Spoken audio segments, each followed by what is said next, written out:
Good morning. Good morning, ladies and gentlemen. Welcome, welcome, welcome. Welcome to the 2025 Annual Economic Forecast event by LAEDC. We're so glad to have you guys all here with us at the East LA College. Welcome.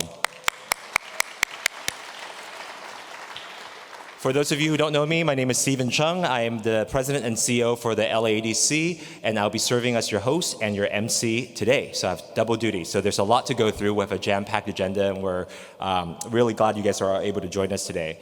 So as your host, I'm going to set the stage. As the MC, I'll give you the logistics. So I'm going to start with the context first. What a year, right? Whew, I'm tired. But I'm also very, very delighted that you're all here with us. Many of you guys are partners with us working throughout the year. The economic forecast is a time for us to be able to share our data, our information, our findings, so that we can start thinking through what are the information that's going to be most impactful and useful for us so that we can actually plan what we need to do next. A lot of times when we have events in the past, it's great conversations, but what we want to do is change that. We want to use LAEDC's events as a platform for us to be able to do more things, for us to implement some of the programs. So what you're going to see as we're moving forward is to introduce ideas on stage, and throughout the year, we're going to be calling on each and every one of you to activate those programs so collectively we can move forward. And as we're having our guests come forward, I see you guys are starting to trickle back in the back. We're not going to have that. We need you guys to come all the way up front. There are a couple reasons for that. It's one, I need glasses so I can't see your faces, so I need you guys to come up front. But two, you guys, I don't know whether you guys heard, but there's a special guest that'll be coming, and I need you guys all to join us up front. We're delighted to announce that today we have the Governor of California, Governor Newsom, that will be joining us on stage at 11:30 to talk about the programs, as we're mentioning, in terms of what we need to do together as a region. How would California support our recovery efforts? So let's get right into the content, right? Today, you'll hear from our senior director overseeing the Institute for Applied Economics, the annual forecast report, which will be available exactly at 10 o'clock. The QR code that you saw outside in the stands, you can scan it right now. There's a countdown, so you actually can't get access to the report until Shannon Sedgwick actually presents information at 10 o'clock and become live, so that you can pay attention to her presentation. Once we get that information, we're able to then move forward and talk about, okay, now that we have that data, the information about what the nation is doing, what the state's doing, and what we can expect from the Los Angeles region, and then what? We're also going to get some information about the fires. The LAEDC partnered with the Southern California Leadership Council, and tomorrow we'll be officially releasing a new report on the impact of the LA fires. This has been really challenging because getting that data hasn't been easy, but we need to know exactly what does it mean? How do we actually plan around it? You guys have all heard information from Reuters to JP Chase to a lot of our other partners who are now able to start quantifying the economic impact for the LA fires. Is the most devastating wildfire in the history of the United States, ranging anywhere from $50 billion to $250 billion in economic damage. That's just incredible to think about. But what we need to know is basically on the ground level. So what you're going to hear, this SCLC, this Southern California Leadership Council report with LAEDC, is more specific information in terms of property damage, in terms of how it impacts our businesses, our jobs, and what the recovery process is going to look like. Once you have that data, we're so delighted and so glad that our keynote speaker will be Dr. Lucy Jones. Dr. Lucy Jones, for all of you guys who have already been tracking her over the years, have many, many different titles. One of my favorite is that she's the Beyonce of earthquakes. I think we have to switch that a little bit now. She's more relevant to what's been happening around LA. Maybe she's the Taylor Swift of earthquakes. But beyond earthquakes is about resiliency. Dr. Lucy Jones has been really touting what we need to do as a region to make sure that we have a resilient economy moving forward.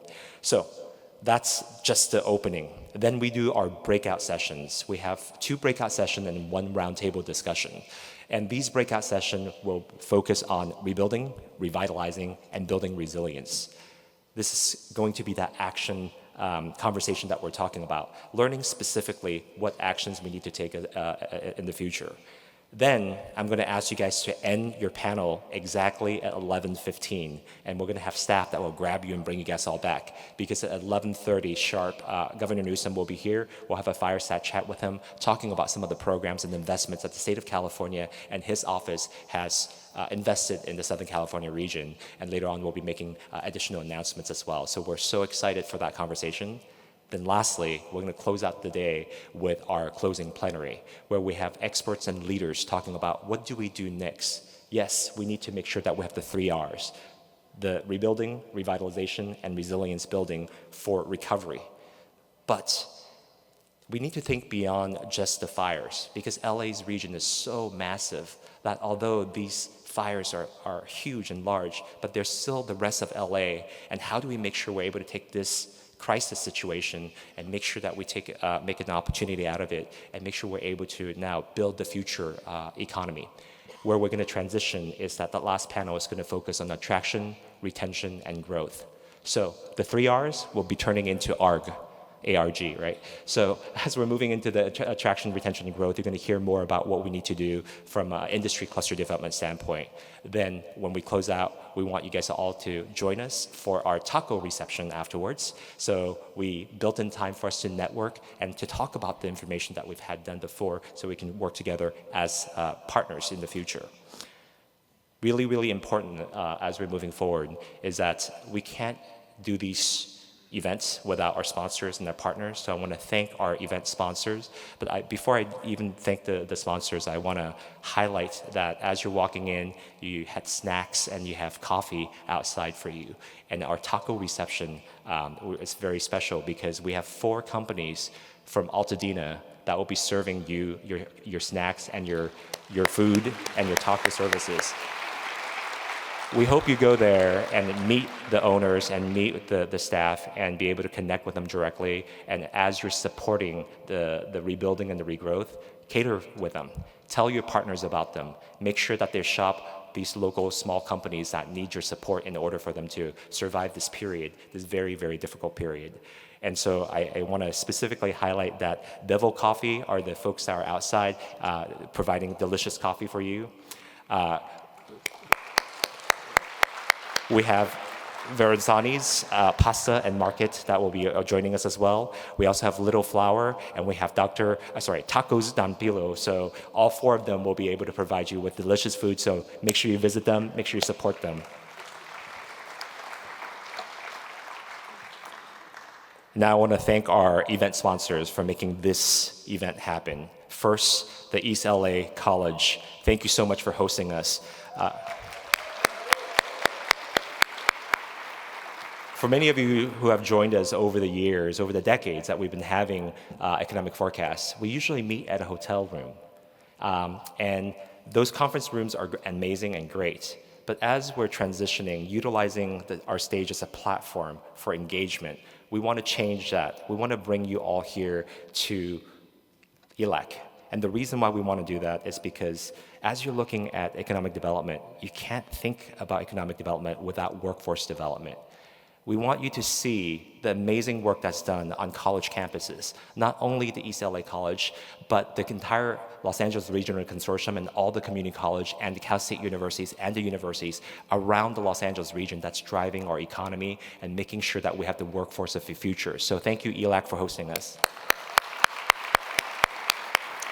And of course, we also have the foundation of the Los Angeles community colleges. Their support and their partnership with us, and again throughout the year, has been pivotal to our work. Microsoft, thank you for your continued partnership. We're going to have an announcement as well. The James Irvine Foundation, Verizon, Southern California Edison, and Watson Land Company, thank you so much for your amazing support. Okay, so I served my role as your host and your MC, letting you guys know about the program. So hopefully you guys have the schedule memorized, but we'll remind you throughout the day.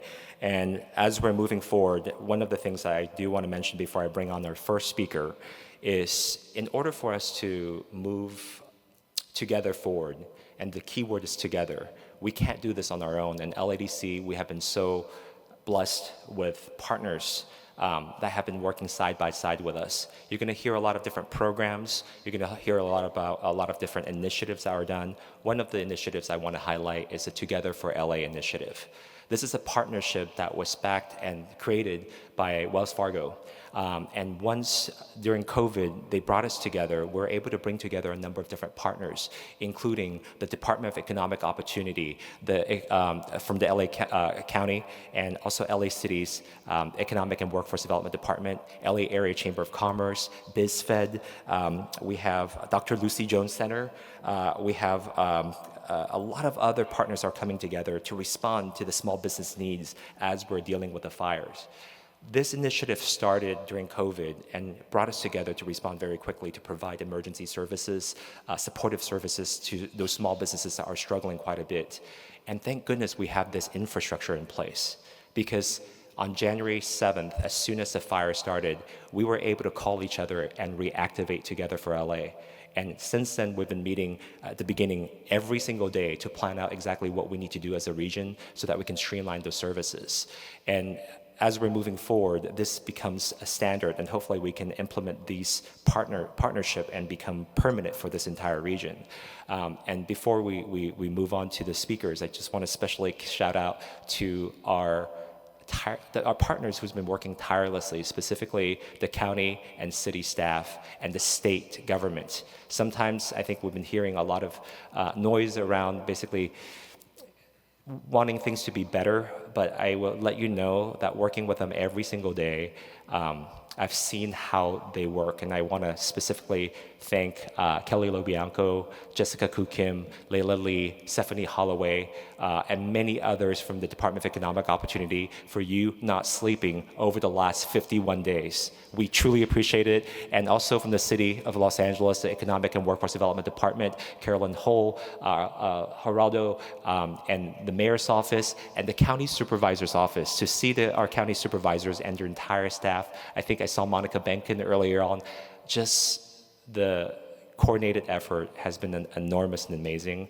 And lastly, you're going to be hearing about it later on, so I'm not going to belabor this, but the state of California has been also so supportive with 𝗏𝗏𝗄𝗏 and everybody that's there, which we'll recognize a bit later. So again, I just want to, before we start, thank you to our government partners for your hard work.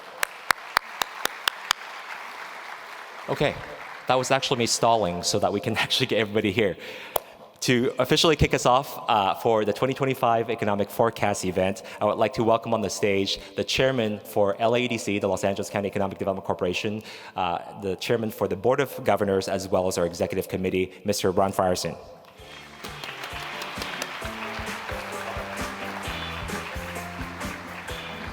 Good morning, everyone. Stephen said it all. On behalf of the Los Angeles County Economic Development Corporation, I am honored to welcome you to the 2025 Economic Forecast and Industry Outlook.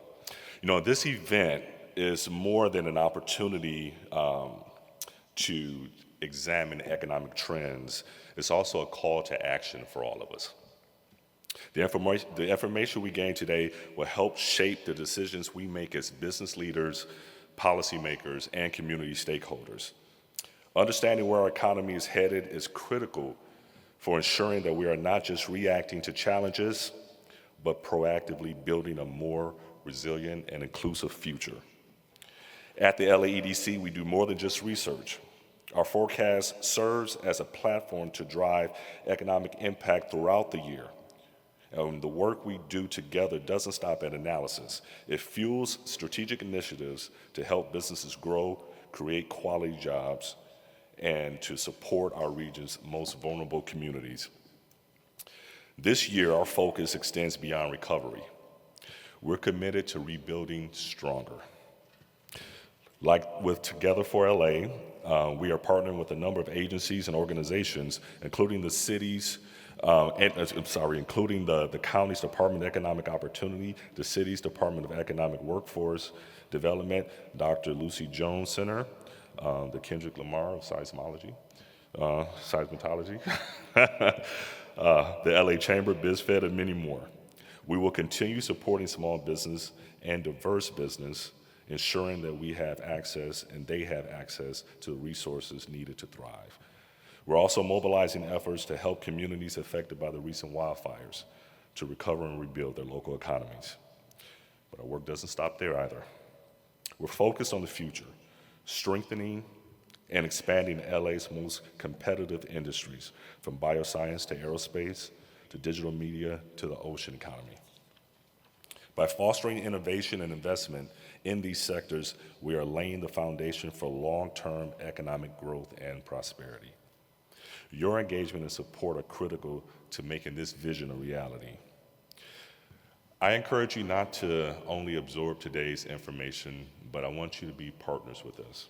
It's very important that all of us throughout the LA region partner together so we can achieve this amazing work that we need to do, this hard work moving forward into the future to make sure we build a better Los Angeles for all. Thank you again for being here. Thank you for being part of this important work, and you're going to enjoy today. Thank you.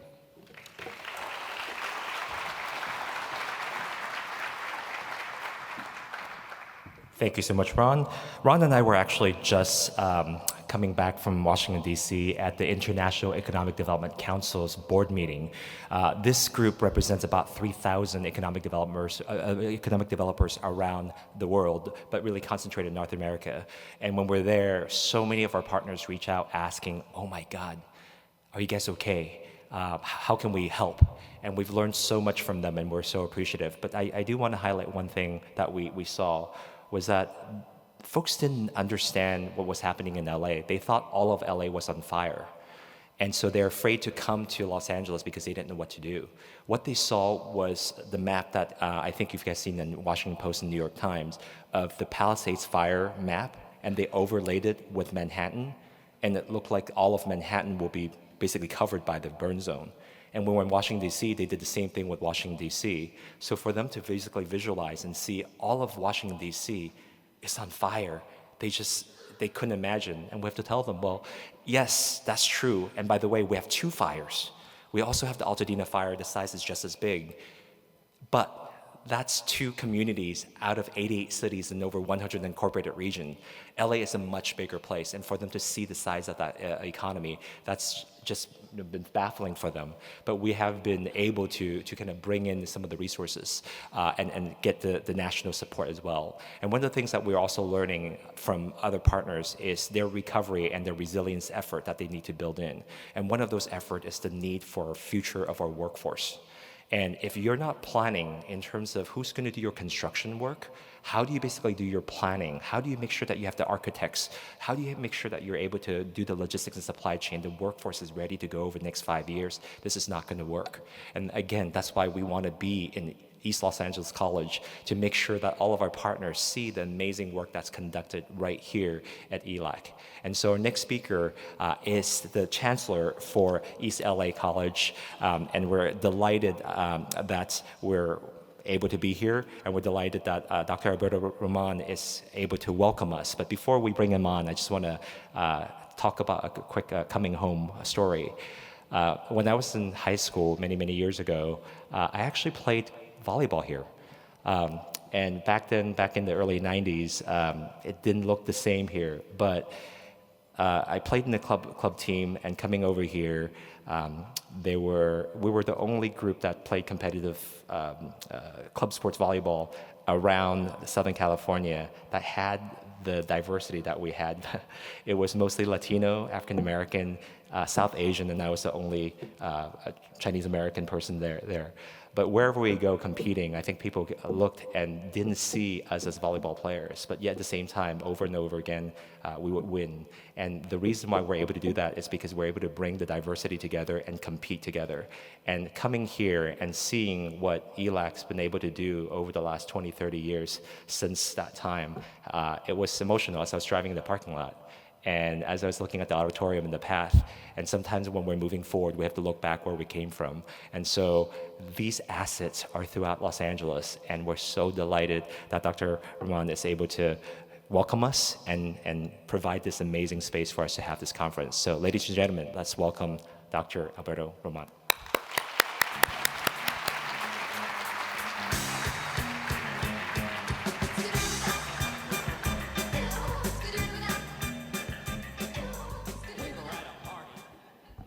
Good morning, everybody. What an honor it is for me to be with you this morning at the 2025 Economic Forecast, of course, presented again by the Los Angeles County Economic Development Corporation. Let me first extend again our gratitude to LAEDC for organizing such an amazing event.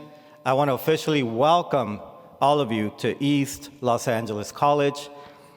With us today, we have our president of the board, 𝗘𝗰cie. Thank you for being with us this morning. And I also want to give a shout out to our interim president of East LA College, Dr. 𝗏𝗏𝗏, if he's here. Thank you for your hospitality, President Perez, as well. We have a couple of our college presidents here, and of course, a lot of our team is here as well. You know, it's coming back home for me. As president of East LA College, it just feels like I'm a former president, not current president. It feels like I'm coming home. We really have gathered at a pivotal moment for Los Angeles. The economic landscape, as you know, is evolving and is shaped by challenges that have been already sort of alluded to with the fires. But we also have environmental changes, work shift changes, and of course, technological advancements. For me, the economic forecast, it's not just about the data, it's not just about the projections. It's really about the future of our economies, our businesses, our industries. But more importantly, it's about the people who call Los Angeles their home.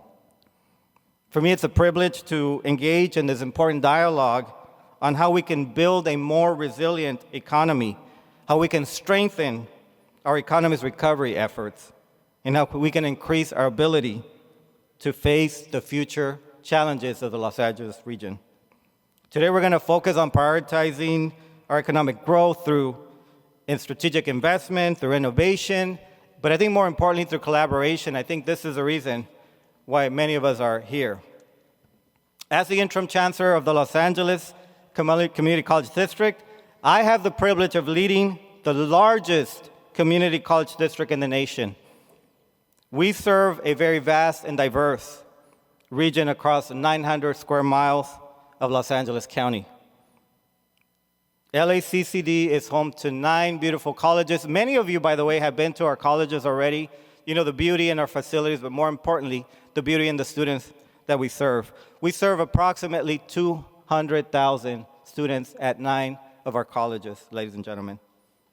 That's right. And we're very proud of the background of our students. You know, our students come from every single background imaginable. Many, like myself, are first-generation college students. Many are immigrants seeking to build a better future, not just for themselves, but for their families. Thank you. Nearly 80%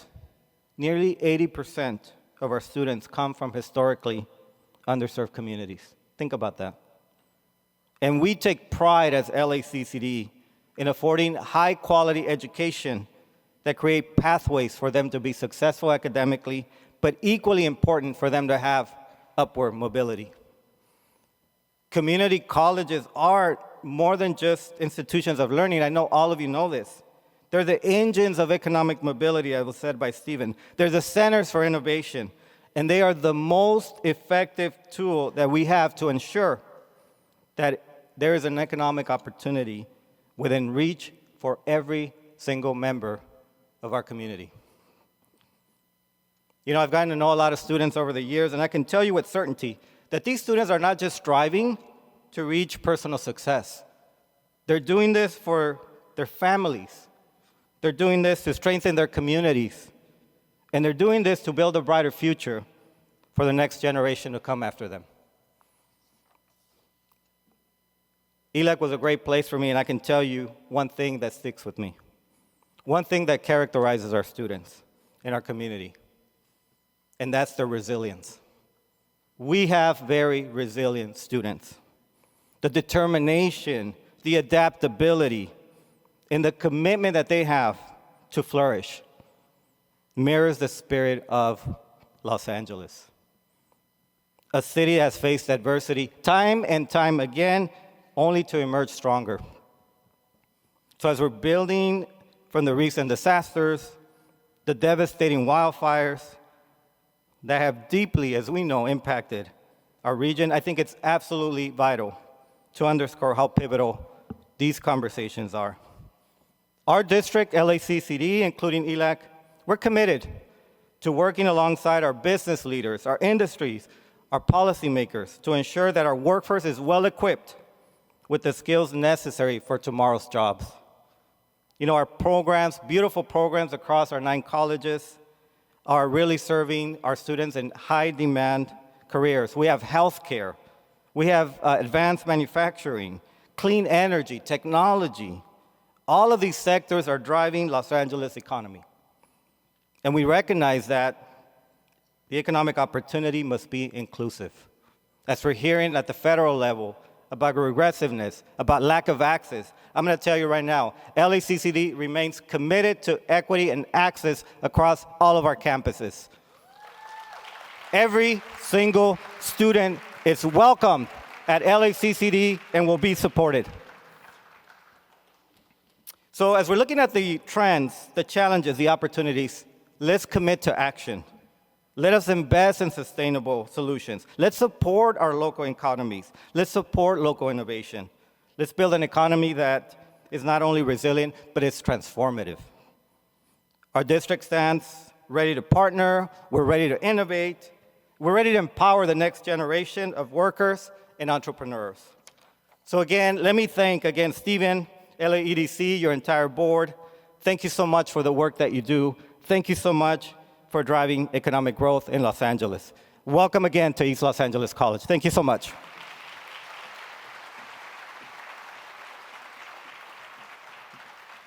Thank you, Dr. Rahman. So we're now at the presentation time, and I'm excited to bring on the Senior Director of the Institute for Applied Economics, this amazing team that's able to get the data, get the information and analysis to provide us. Ladies and gentlemen, please welcome to the stage the director, the Senior Director of the Institute for Applied Economics, Ms. Shannon Sedgwick.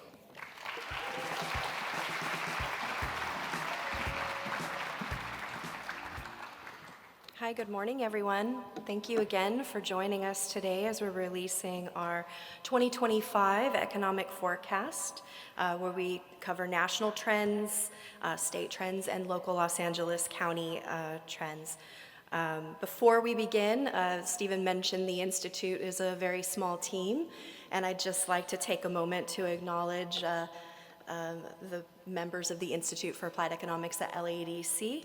We've got our senior economist, Dr. Justin L. Adams. I'm going to make you guys stand up, too. We've got our economist, Dr. Dan Way. Dan. And our senior GIS analyst, Matthew Skyberg. So we all work very diligently on this report. So let's jump in.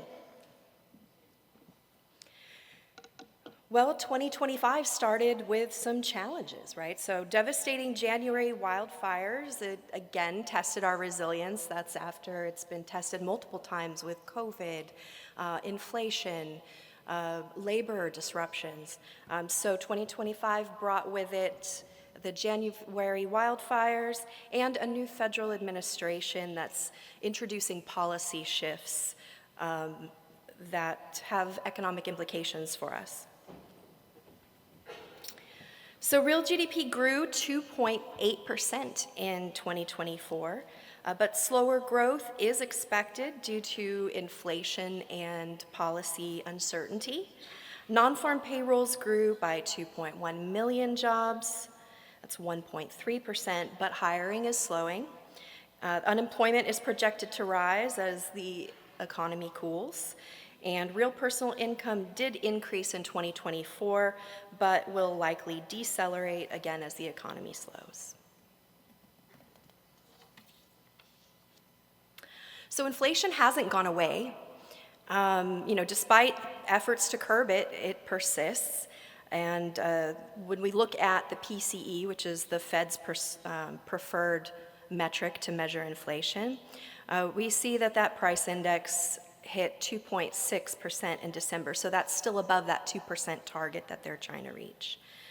Since 2020, we've seen real disposable income per capita grow by 8.2%, but the real PCE rose by 15%, so that's actually squeezing consumers. And as consumers continue to get squeezed, we see that loan delinquencies are rising. So 4.6% of auto loans and 11.1% of credit card balances are now 90 days or more overdue.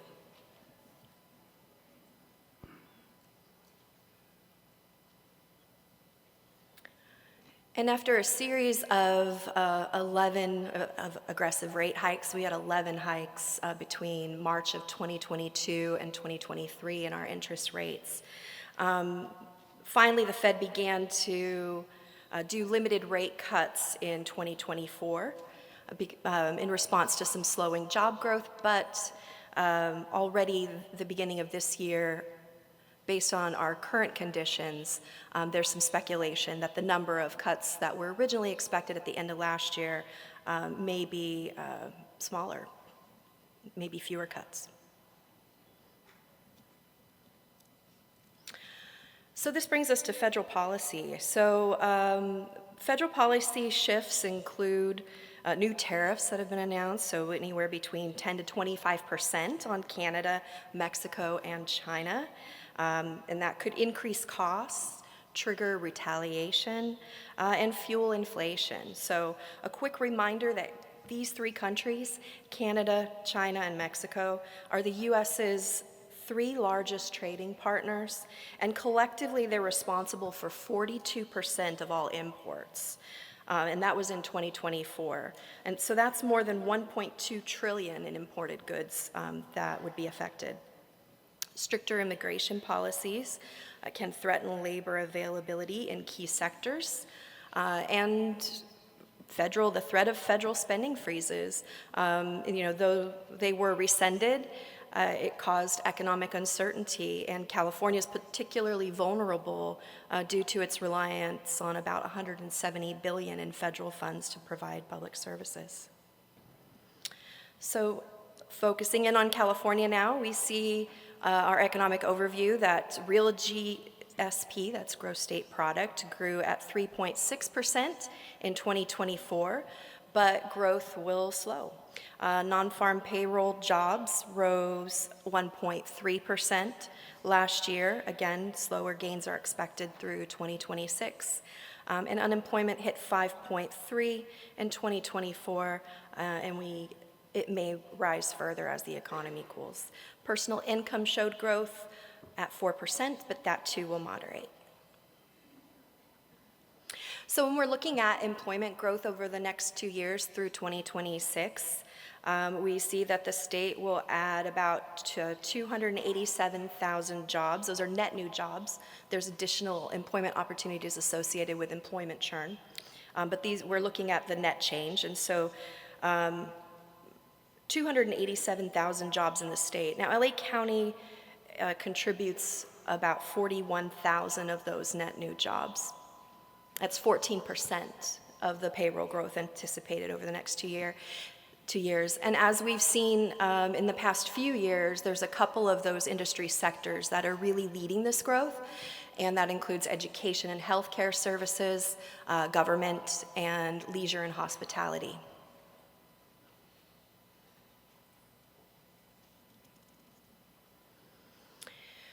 When we were speaking at our last economic forecast, we were mentioning the budget crisis, and while stronger economic performance over the year, coupled with some actions taken,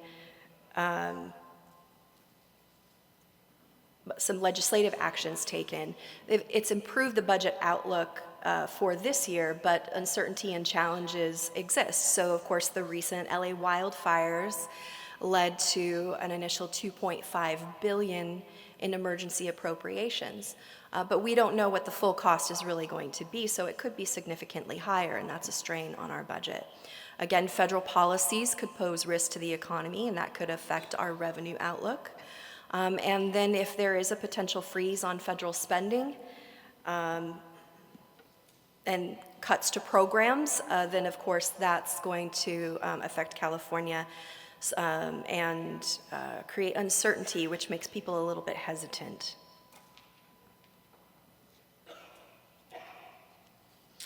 So focusing in on LA County, it's the morning, not enough coffee. Focusing in on LA County's economy, the overview, we saw that economic growth did take place. The economy grew, the GCP, gross county product, grew by 3.4% in 2024. But as we're seeing in national and state economic growth, we're expecting it to slow. Job growth in 2024 for our county was about 42,000 jobs. But we're kind of expecting that to decelerate. And personal income rose 3.8% in 2024, but again, gains will taper. So now we get into the fun stuff. Well, fun for me because I like data, maybe not so much for everyone else. With 2025, the first week of the year, our new regional challenge really is the recovery from our devastating wildfires that took place. And we can't talk about our economic future without addressing the impact of what we lost in those fires and the economic disruptions that are taking place in those burn areas. Stephen mentioned we partnered with the Southern California Leadership Council. They funded a study for us at the Institute to do just that, look at what was lost and look at the economic disruptions.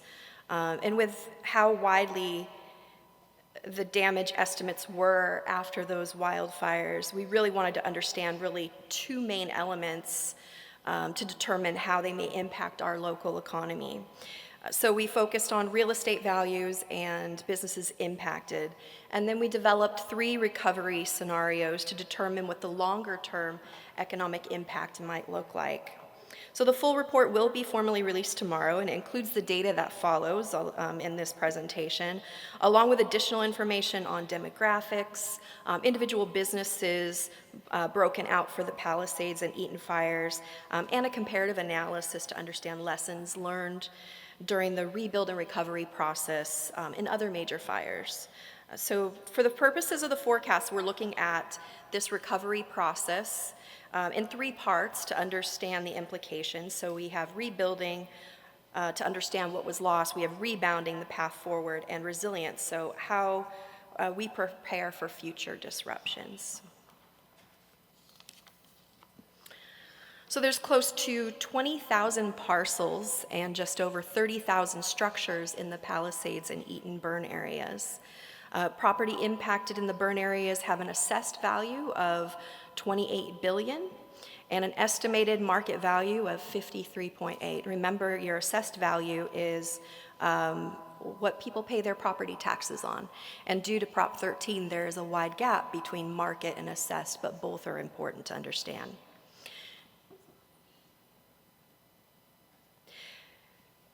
Now, over half of all of the structures in these burn areas were reported as destroyed. And you can see on the chart in this slide the differences between Palisades and Eaton and their contributions in terms of destroyed structures, undamaged structures, and the number of parcels in each burn area, how they contribute to this whole. So we looked at business level data to understand the number of businesses and their industries. So we had close to 1,900 individual businesses located in both of those burn areas, employing about 9,600 people, and they are about an estimated $1.4 billion in sales per year. So many of these businesses, we wanted to point out that they're consumer-facing or local serving.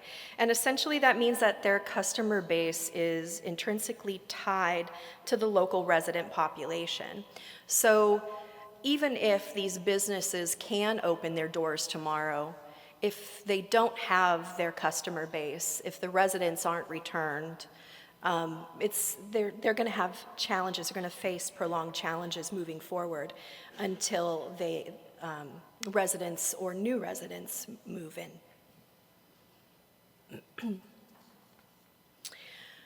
So the recovery timeline is uncertain. There's a lot of moving parts. Delays in federal disaster spending or delays in insurance payouts could slow our rebuilding process. We are likely going to have increased demand for construction materials, so that can result in scarcities and higher prices, and that can also slow rebuilding. What we are certain of is that the longer that it takes, the greater the negative impact to the region's economy. That will just continue to compound. So our analysis established 3 scenarios with alternative recovery timelines of economic activities in the burn areas, and that's based on the level of damage sustained by individual structures within the fire perimeter and the estimated median time of repair and reconstruction for these damaged buildings. So across all 3 scenarios, our initial direct economic loss in this year, we're estimating at $1.26 billion of sales revenues for those businesses, or 90% of the baseline revenue, and about 8,200 jobs, or 85% of the baseline employment. So over the full length of the rebuilding process, disruptions to businesses within the burn areas could result in $4.6 billion to $8.9 billion in lost economic output in Los Angeles County, and that's over the next 5 years. So we're just looking at over the next 5 years, but under the different scenarios, the scenario 3, we wouldn't expect a full rebuild until 2034.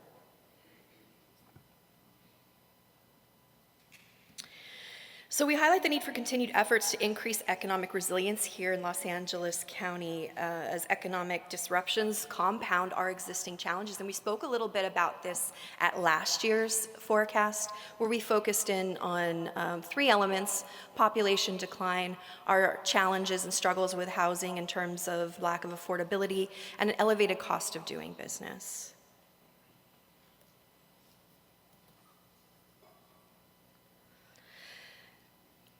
So checking in on where we are in population, we did see that population increased only by 4,800 people. And if you consider that we're a region, county of about 10 million people, very, very minimal. This did, however, reverse a 5-year decline. But most of this increase was related to a return of foreign immigration after the COVID pandemic. And so what's happening in our federal policies and how restrictive those immigration policies may be could reverse that element of our population gain. Additionally, the displacement that we are seeing related to the wildfires, that can also significantly contribute to a reversal of this slight gain. So we were already challenged when finding households for people. We had a housing shortage already, and as people are struggling to find somewhere to move, to rent, it's very likely that we will lose a portion of those. They won't return to LA County if they settle in surrounding counties or even move out of state.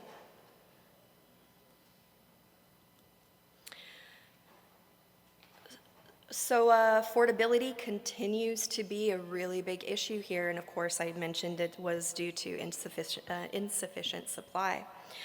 So only 11% of households can afford a median-priced home in LA County. That's $940,000 median in LA County. So if we're looking at what that means in terms of what people have to earn and what people have to pay, just want to point out that that requires a monthly payment of almost $6,000 a month, so $5,960 a month. That's including taxes and insurance, and a minimum qualifying income of $238,400. So that's just to be able to get into the median-priced home. So of course that means 50% higher. An additional 50% have higher prices, additional 50% fall below that median, but that mid-range of the road is really cost prohibitive for many households.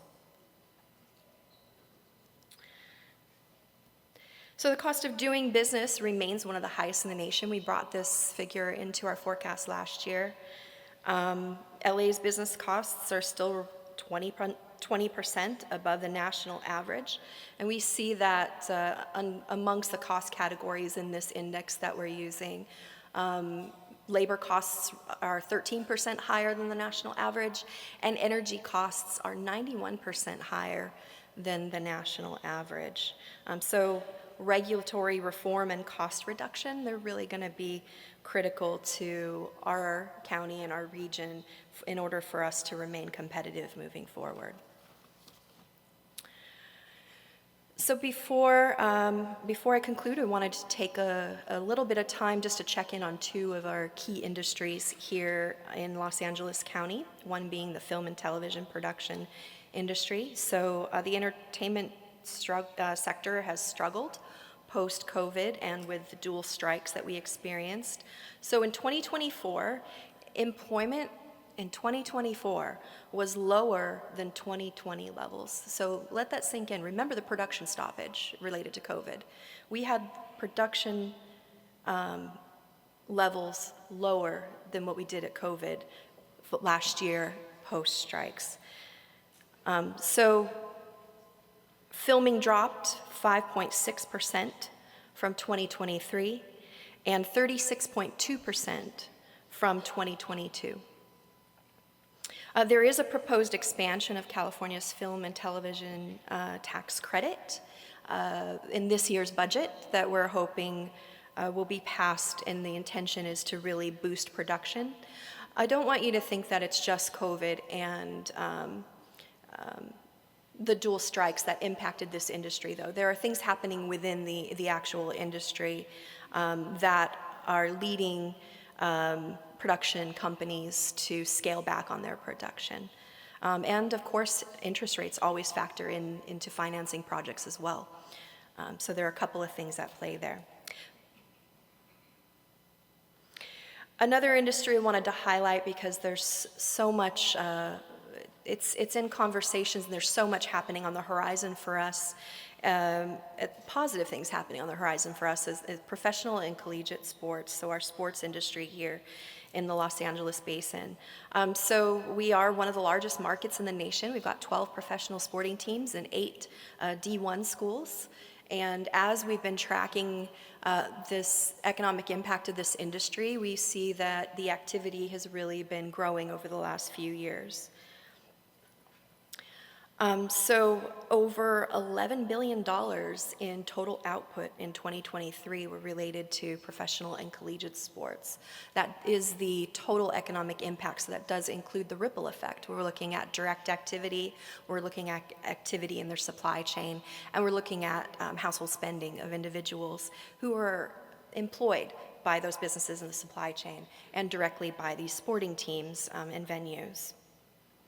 So we have a few upcoming sporting events, as I mentioned, the major events like the 2026 FIFA World Cup, our 2027 Super Bowl, our 2028 Olympics and Paralympics, and we're really expecting those to fuel job creation, tourism, and lead to infrastructure investment. That investment, that activity, is an additional layer onto just this standard sports industry economic impact analysis. So this is looking at what's here on a year-to-year basis. Each of these events brings additional funds and additional activity into our region. So it still remains a key point, a light in the sky when we're talking about the destruction of wildfires, when we're talking about inflation and talking some of the challenges in our region. So a few final takeaways, because I know there was a lot of information conveyed today. So U.S. growth slowed from 2.8% in 2024 to a projected 2% in 2025 and 1.8% in 2026. So we are expecting the economy to cool because of what's happening at the national level with policy. Inflation remains a concern. So we expect that interest rates will remain relatively high. As I mentioned, we're anticipating fewer drops in the interest rate. Federal tariffs and immigration policies could disrupt economic stability. We see that LA County, we face population, housing, and business cost challenges, and those have all really been compounded by the wildfires that we just experienced. And as we're looking at strategies in order to accelerate the recovery from these wildfires, we're seeing that there's targeted action on permitting, CEQA reforms, and if temporary measures can be justified in a time of need, then maybe some conversation should be had about whether these current regulations are onerous. So that concludes my presentation today. Thank you so much for your time again, and our full forecast is available via QR code or at our website, and keep an eye out for our collaborative SCLC study on the wildfires, which is going to be released tomorrow.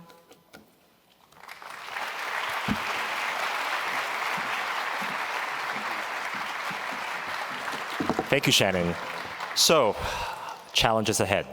What I heard is that there might be, at a minimum, a potential $4.6 billion impact to your economy.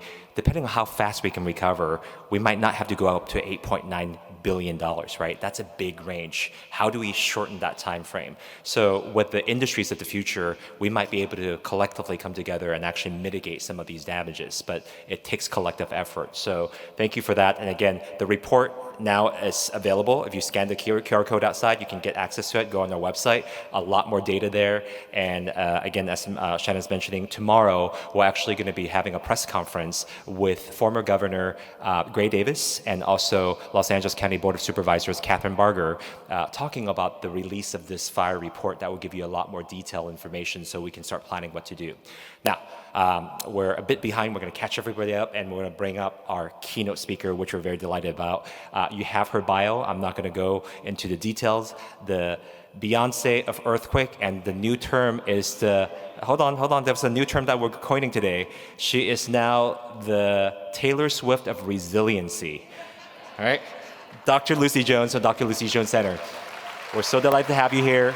Thank you so much.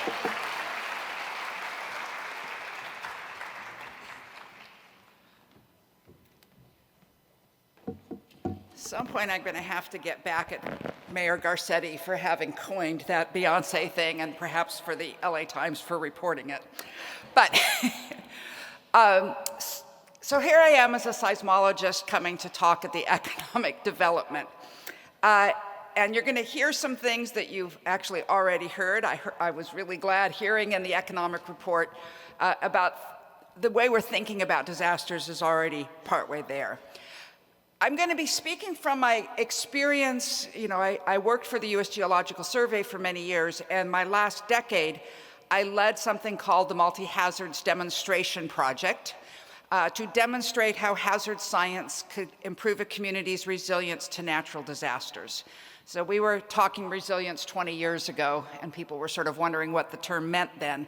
Now, I think everybody gets it and understands. But in that process, we looked at all the types of natural hazards that the USGS studies. We had earthquakes, we had tsunamis, we had floods, we had wildfires. And there's a lot of commonalities.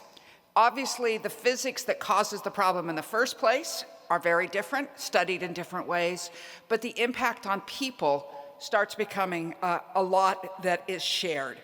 And so in that process, I started being able to see what made a difference and what we were aiming for. And we started by saying what we're really aiming for is disaster resilience, and by that we mean a society that's still really functioning after the disasters.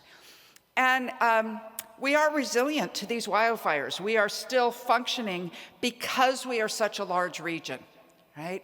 The individual areas, Altadena and Palisades, are really not functioning at this point. The question is whether they'll be able to get back because they have the support of all of the rest of the county, and that's really important in this process.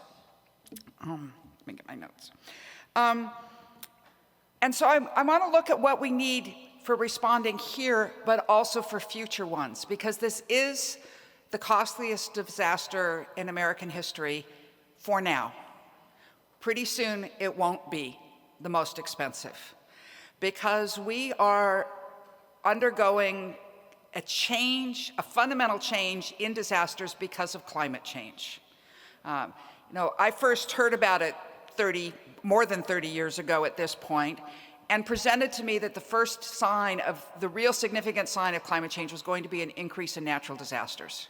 Because heat is energy, and a warmer atmosphere has more energy. More energy to drive storms, more energy to desiccate our wildlands, et cetera. And in some ways I want to say it's here. Look at what's happened. When I saw what happened in Lahaina a couple years ago, I said, it's only a matter of time before we see that here and the fire in the San Gabriel Mountains sweeping down into the San Gabriel Valley. But I didn't think that matter of time was going to be less than 2 years. Right? Everything about climate change is starting to happen faster than we think about. It's what's called an exponential growth curve, which means that the rate of increase is increasing. And one thing about human beings is we are incapable of extrapolating an exponential growth curve. When we try to think of what's going to happen, we always end up linear. Even scientists, if you don't allow them to make the calculations, they know it's going to be steeper than linear, but they just give a steeper curve and still end up not properly extrapolating how bad it gets. So we are seeing a change. The rate of change is increasing, and it's going to get faster and worse faster than you're expecting. I'm starting with the depressing part, right? Let's get this in our minds that we can't continue to do what we've always done. We're going to have to do it differently, and we're going to have to think differently about it. So how do we think about it? And here I'm going to present a bit of basically what you just heard in the economic forecast. What is the impact of a disaster on an economy? Over time, we expect our economy to grow. When it doesn't, we call it a recession. But when you have a disaster coming in, you get a sudden drop. You lose things. There are how many hundreds of billions of houses, value of property that has just been destroyed. But you also stop economic activity, especially imagine a big earthquake and the power's gone and the transportation doesn't work. You aren't you aren't manufacturing anything, right? You have to get things back up and going again. And what we hope to have happen in a disaster is that we can get things moving pretty quickly, that we get new money in, we hire our contractors to replace the damaged things, the contractors hire subcontractors, and you get back to where you were within a couple of years. This is what happened with Northridge. I think we can really have hope that this is what will be happening here with these wildfires. Maybe not just a couple years, there's a lot of rebuilding that's going to happen. But it doesn't have to follow this trajectory. If you can't get things moving quickly enough right away, or people won't come back for whatever reason, they've lost too much, they're too emotionally distraught by it, they have opportunities elsewhere, people don't return, your economic restarting can stumble. And if you end up in this catastrophic model where the regional economy really comes apart, you lose way more than you do in the disaster. And you could compare the area under these curves. What you can lose from not getting things back together can dwarf what happens in the disaster itself. And this might look, well, this is theoretical, right? This is a hand-drawn curve, trying to explain an idea. Here's some data from Hurricane Katrina. The green line is the economy of Nashville, and the purple line is the economy of New Orleans. And before Hurricane Katrina hit in 2005, New Orleans was a bit bigger than Nashville. They're only a few hundred miles apart, similar regional issues, right? If you look at the amount of money that was lost because of lost economic activity after the hurricane because people didn't come back. Those losses start dwarfing what happened in the hurricane itself, even though that was $80 billion. And a lot of this is really tied to people who don't come back. Right? This is what happened to the population of New Orleans over this time. Right? I don't think we're going to see this here, not for Los Angeles County, but we might be seeing something of a decrease.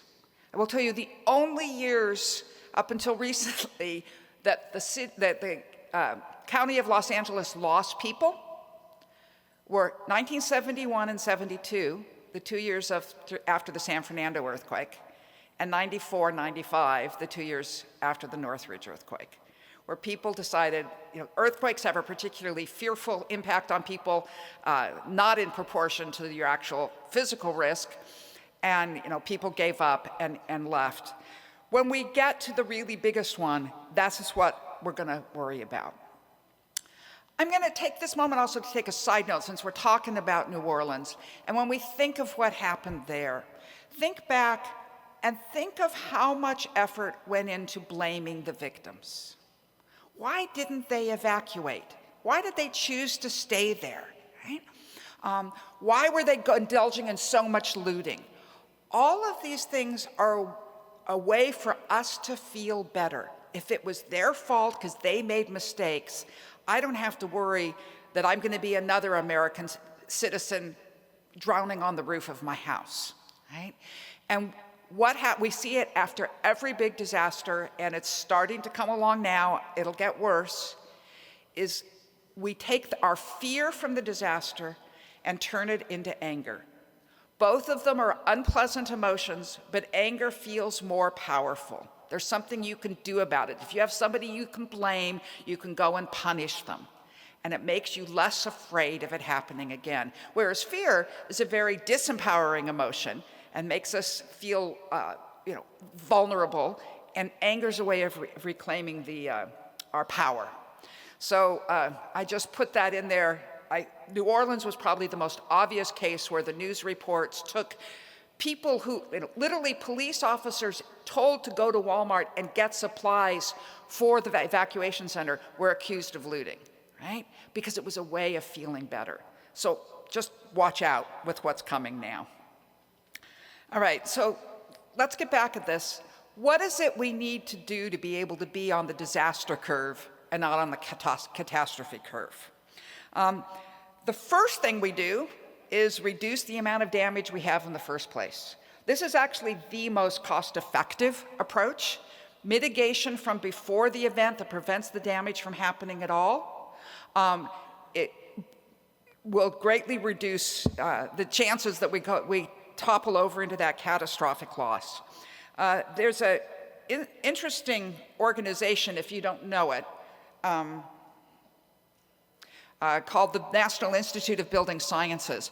And they recently did a major study called Mitigation Saves, looking at the cost-benefit ratio for various perils and for various types of activities. What I'm showing here is actually the cost-benefit of doing better than what the current code requires, even the current code, because our current code is a life safety only code. We philosophically say, if you want to, you don't want to spend money on your building, that's your economic decision to make. You just can't kill somebody in the process, right? So the code is, like in earthquakes, is solely about don't collapse. You can't use it, that's your problem, right? And if you chose to do better, if you chose to build to a higher standard, that we have something we now call a functional recovery standard. Not that you won't have any damage, but that you can recover the function of the building. You'll get $4 back for every dollar you spent, even including the discounted cost of money, the fact that you're spending it now and getting the benefit later. One problem is that you're not the only one who gets the benefit. So when we look at how that savings is distributed, it's a better than, you get more money back personally, especially if property and direct business interruption is 2/3 of this. But there is also quite a bit of money going to the that's saved because you haven't killed any residents or injured residents in your building, the indirect business interruption that's caused to your neighboring businesses, that when you're gone, they don't get their business coming back. And so we still have it that we're going to get that 4-to-1 ratio, but it isn't all just to the owner.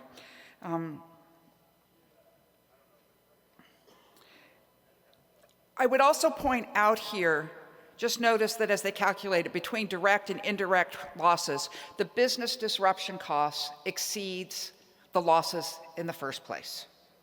Right? That was something we found in all of our peril modeling. You know, that the direct losses in a big San Andreas earthquake was $100 billion, but there was another $100 billion in business disruption costs from lack of utilities, et cetera. We did the same thing, a statewide flood. It was $200 billion in losses. Yeah, no, $400 billion in losses direct, and another $400 billion in disrupted business disruption. So the impact of these disasters continue for a long time, and we haven't seen the end of it yet for the wildfires by a long shot. Okay. So if we can reduce original damage, this is something for us to think about for the disasters still to come. Another thing that really makes a difference is how quickly money comes in. Because we're trying to get on that upward curve and keep the momentum going. And they spent a lot of money in New Orleans without getting it back because it just took too long to get it to all happen. For the wildfires, because most people do indeed have fire insurance, we're going to see a big slug of money coming in pretty quickly, and that's going to be a really positive benefit. In the Northridge earthquake, 40% of the homeowners with losses had earthquake insurance. And we had an extremely proactive FEMA at the time that literally was cutting checks within hours after the earthquake happened. So we've seen that value of early money. For our future, we have questions. The two big sources of money are insurance and federal aid. Insurance is becoming untenable. Remember, I started this by saying how much worse the wildfires were going to get really quickly. We haven't seen it yet. We're going to be at a point where it doesn't make economic sense to sell insurance. And you can say you got to do it, but who's going to be forced to invest their money in something where they're guaranteed to lose it? I predict, I guess, that we are at some point going to have to face up to this and look at a different mechanism for sharing risk from natural hazards. Perhaps that's going to be a national all hazards insurance program. That could be a mechanism by which we have enough capacity to share the risk that we're going to be facing. And if it's all hazards, you don't call out one state, right? Each of us has our own different types of perils. But this is becoming a crisis. It's going to get worse because we're on an exponential growth curve. And federal programs are the other way in which money has been coming in, and I think we all know that that's become extremely uncertain. So it's something to worry about in the future, that we may really struggle with getting that influx of money that we need. The last thing, this might seem a little weird, but I'm saying inclusive planning.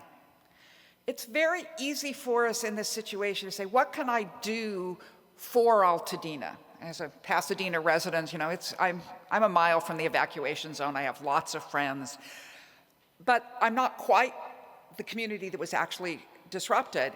And when we come in from the outside and do something for them, they aren't part of that decision-making process.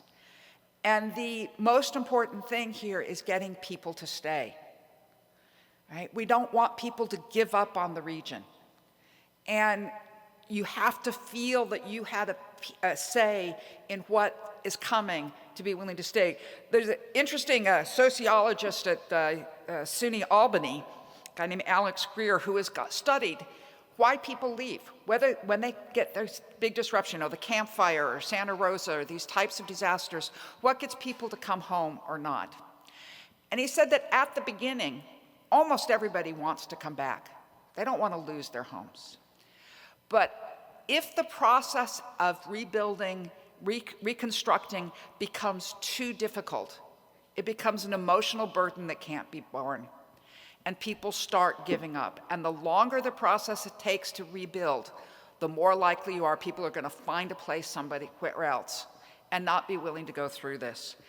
One way to make them feel that coming home is worth it is if they had a say in what their community becomes. So I think the most important thing we can do here is actually involving people in this inclusive planning. And I just reiterate that big disasters can really cause mass migrations. We all hear the story of the Dust Bowl and all the Okies that came and settled Southern California. If you also look back in the history of LA, these are the change in population per decade. Right? That really big growth decade, that's the decade of the 1906 San Francisco earthquake, when people gave up on San Francisco and moved south. And San Francisco went from being the only city that mattered in California to being, 1/5 the size of Southern California at this point. So people will leave, they'll give up, and we don't want that to happen. So what can we do to be able to be ready for the next one? And actually, I'm going to say, okay, now I'm going to hand this back to you. Here's what the issue is. I'm not a business owner. Well, no, I'm not a business owner. I'm an academic. But we have to address these issues if we want us to survive in a time of increasing disasters, because it's going to get worse. And at some point, luckily, earthquakes are not affected by climate change, but it also climate change doesn't make earthquakes disappear, right? And at some point, we're going to have a much worse one. I heard a public figure after the fire saying, it's like an earthquake, but in an earthquake you have an epicenter and that's where everything is, and this time it's like happening everywhere. And I thought, oh dear, you haven't been listening to me, have you? Earthquakes begin at epicenters. They happen over faults. There is a fault system, we give it different names. It starts with the Raymond Fault in Pasadena, into the Hollywood Fault, into the Santa Monica Fault, into the Malibu Fault. That tells you the extent. We could easily have an earthquake that runs from the Palisades fire to the Eaton fire and takes out everything in between. Right? Luckily, it's not that common, an earthquake, but to a geologist, it's absolutely inevitable sometime in the next 10,000 years, right? And that does make it hard to plan for. But there will be a big earthquake on one of these big faults that's bigger than what we've seen, except for 1906, right? That fault was 440 kilometers long. It ran from Cape Mendocino down to San Jose, right? And we have similar faults here. I'm going to end, because I really should be wrapping up, with a story from looking back in time. I did that there, right? In 1755, there was an earthquake, the largest earthquake in the history of Europe, destroyed Lisbon. Right? It triggered fires that burned most of the city. And by the way, let me tell you, when we have the really big earthquake, it's going to be a fire event. Right? And if we have it during a Santa Ana wind event, yeah.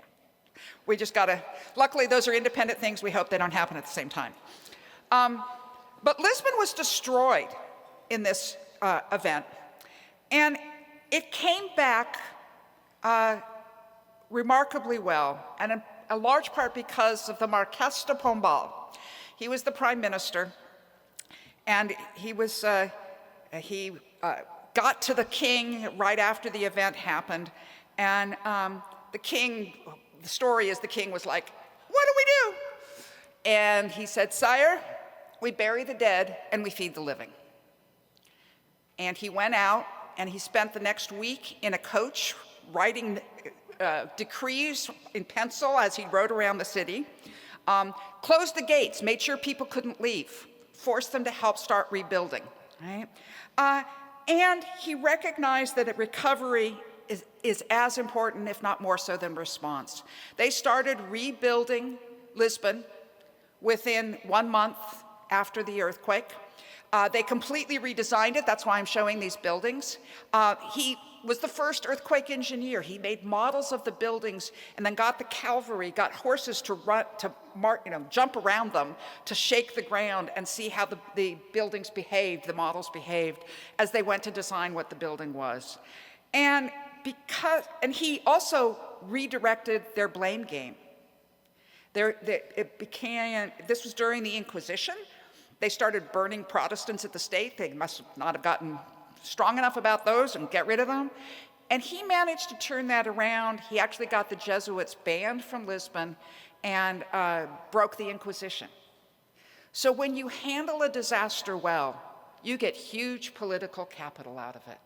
And it gives you the power to do a lot more. Right? And it's the right thing to do as well.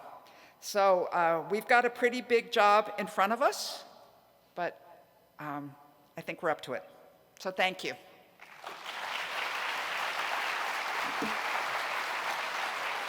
Did I go too long? We don't have time for Q&A.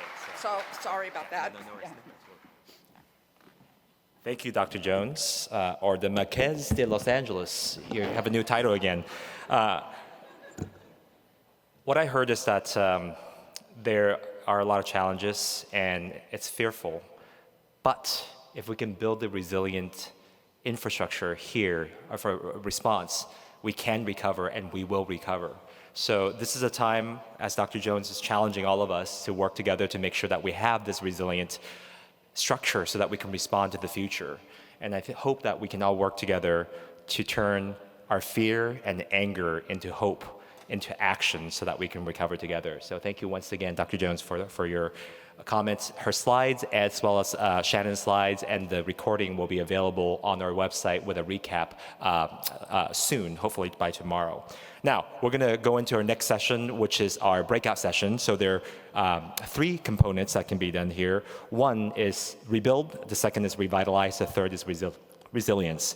For those of you who want to learn more about rebuilding of this entire region and how to accelerate housing development across the region, you should stay in this room.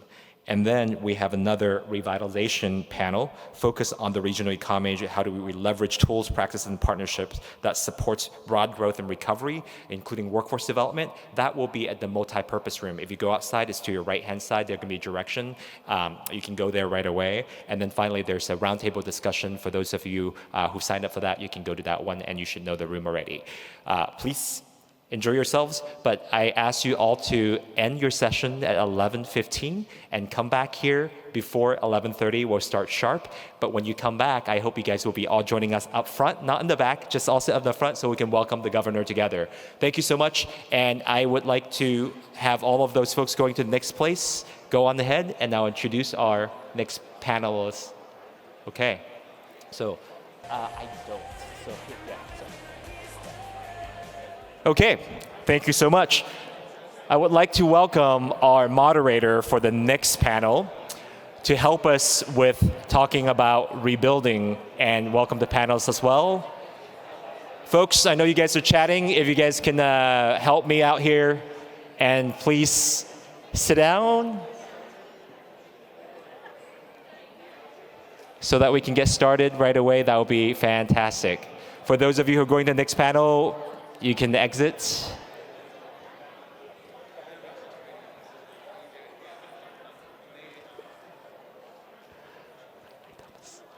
Okay. I see there's a line of folks up front that are chatting with each other. If you, I'm gonna let Kelly introduce you guys first. So, okay. Just wait. I want them to calm down before we. Okay. I think folks are sitting down now. Okay. Perfect. Delighted to welcome our moderator for the rebuilding panel. Kelly Cal-Miles is the executive director for the Urban Land Institute. Her bio is in your program. And ladies and gentlemen, please help me welcome Kelly to the stage. Kelly, it's all yours.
All right. Good morning, everyone. I'm 𝗘𝗰𝗃𝗀𝗵𝘁. I'm the Executive Director of Urban Land Institute in Los Angeles. And thank you all for joining us today for our panel discussion on rebuilding Los Angeles after the wildfires. We all heard some really great data and information this morning. So I think for our discussion, we're going to have a conversation talking to several of our leaders in the region and kind of get their perspective on some of the ideas and concepts in helping us rebuild both efficiently, but better and also stronger coming back as a region. So thank you all for being here. And it is my privilege to introduce our distinguished panel today. So to my left is Dr. Fernando Guerra, whom I'm sure most of you know.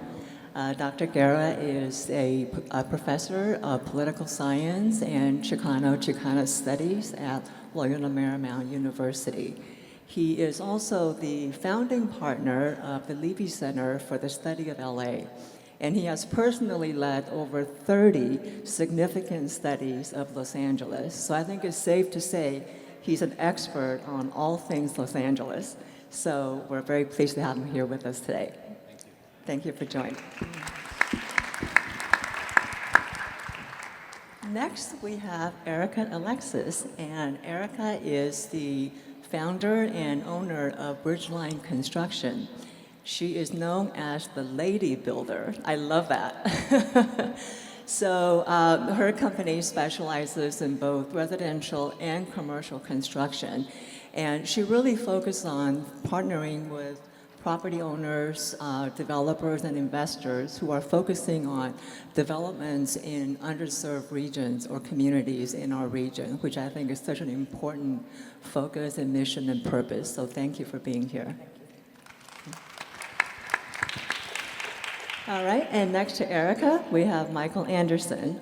Michael and I know each other very well.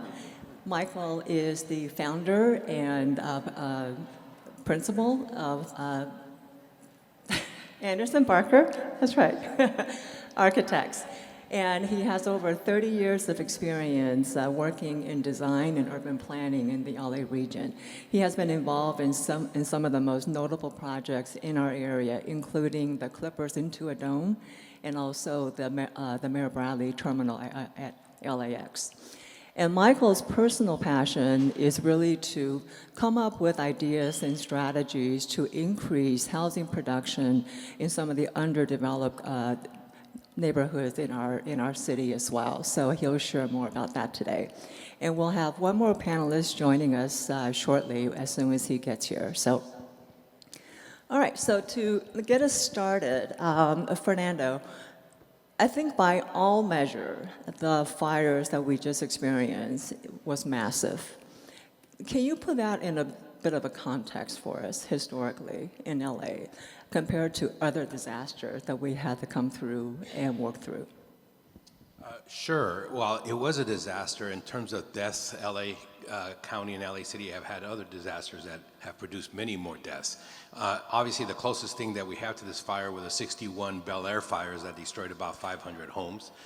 We had the 1992 disturbances riots that was pretty massive, and obviously many more lives were lost there. You know, the Watts riots, the breaking of the St. Francis Dam, and the constant flooding that led to getting rid of the river and putting concrete on that used to happen all the time in the 20s and 30s. And so disasters have been consistent in Los Angeles. This disaster is, you know, it had a confluence of factors that I think it's a disaster that we would expect in normal times, you know, 1 out of every 50 years. Now, I don't know that we can say that. You heard Dr. Jones and others, that it's probably a type of disaster that we're going to see once every 20 years, maybe once every 10 years, given the climate change. So all of these disasters, the resilience has been pretty tremendous. The rebuilding has been tremendous, but not always. 1992, you could still go to some neighborhoods where there are empty lots that occurred because of that. I can with high confidence predict that that is not going to happen in the Palisades. And pretty much not going to happen in Altadena as well. So there will be rebuilding. The major difference also as well when we talk about the earthquakes, let's say, or the St. Francis Dam or what have you, those were very specific public entities that government itself had to rebuild. Here we're talking about thousands of private owners, all with different ideas, and it's very difficult to centralize. And so that's, I think, a very different nature of the rebuilding process. One observation, it's the private sector that built the Palisades that existed before January 7th. It is the private sector that built what existed in Altadena, Pasadena before January 7th. And it will be the private sector that will rebuild, mostly with private capital. The role of government is going to be to facilitate that and help it happen sooner rather than later. Just a quick follow-up on that. What do you think, so in that context, what do you think is the role that nonprofits or universities can play in the current situation? Yeah, I think we have less constraints and we can move quicker than government, and rightly so. There always have to be checks on governments. There should be checks on government. Someone should mention that to Donald Trump. So, for instance, right now, the January 7th fires happened, and universities across Los Angeles County struggled to think, okay, what are we going to do? We immediately did a lot of things in terms of our own faculty and students who were in the impacted areas and helped with housing and things of that nature. That was immediate, basically, during the rest of January. Second, we wanted to contextualize, so USC had a great webinar, not with a lot of information about what had happened, but historically and thinking and putting it into context, and so did UCLA. And both of those webinars are online, and you can take a look at it. What we decided is, where is the weakness that's happening that actually, from one perspective, is low-hanging fruit, and that is soil testing. There has been a lot of controversy about soil testing. And so Loyola Marymount University, together with UCLA, Purdue University, Harvard, and Texas, are putting together a program, and we've already been funded. And we chose those other universities because they had experience, for instance, in Maui and other places. And Loyola Marymount University is directing the study. We're doing the research design, the selection, and we've actually already started testing soil in the Palisades and in Altadena. And if you recall, we're going to test soil, but not with the Army Corps. They're doing their own. Then they're going to clear the lots, right? And then they're going to turn it back over to the owner. A lot of the controversy, and there have been about 4 or 5 LA Times articles, a lot of discussion on radio, et cetera, about why can't you test after you've cleared the 6 inches to see if it's okay. And the Army Corps and FEMA, we're not going to pay for that. From our perspective, we're trying to set up a system where we could do that through foundations, et cetera. We don't think it costs as much as people are making it out to do it, but because we're basically mobilizing nonprofit foundation money, university expertise, and then a lot of the students, and we hope to expand to beyond just Loyola Marymount and UCLA, including the community colleges of LACCD, whether it's just the 9 campuses of LACCD or the 21 community colleges that exist in LA County, and do the training there where we can help in terms of soil testing, which has become a major issue. We've moved fast, we've gotten the resources, we're there to help, and we're in that process. That's phenomenal, because I think one of the factor that's going to slow down rebuilding is if the owners are not comfortable that the lot have been cleared properly and tested. So thank you for doing that. And I'm sure there's more information that we can get in terms of how to access that service. Yes, I can't remember the website, but I will. Thank you. Appreciate that. There you go. I'm sorry, cap.la. All right, cap.la. Okay, thank you for that. Thank you. All right, I'm going to jump to Michael for the next question. Obviously, we lost over 12,000 homes plus infrastructure in this fire, and we were already in a severe housing shortage in the LA region for many, many years. It's a long building crisis that we've been dealing with. Can you give us an update on the overall housing market condition, and then I'll ask you about some of the strategies you've been working on? Well, Los Angeles has an evolving housing problem. I think as of today, we needed 800,000 units of housing as of last year. Now the fire has added, you need 800,016, right, to the equation. So it basically shows that Los Angeles' housing needs are not being addressed on an annual basis. In the 80s, LA was developing around 100,000 units of housing a year, and until we got to a place where the real estate crisis went down. And now in today's market, I think most of the housing is built for the higher end market, except for affordable housing that's done by low income tax credits. So the need is just there and it's continuously evolving. Altadena, and like Fernando said, the Pacific Palisades is likely to get built right away. But Altadena is my greatest concern of how that would get rebuilt.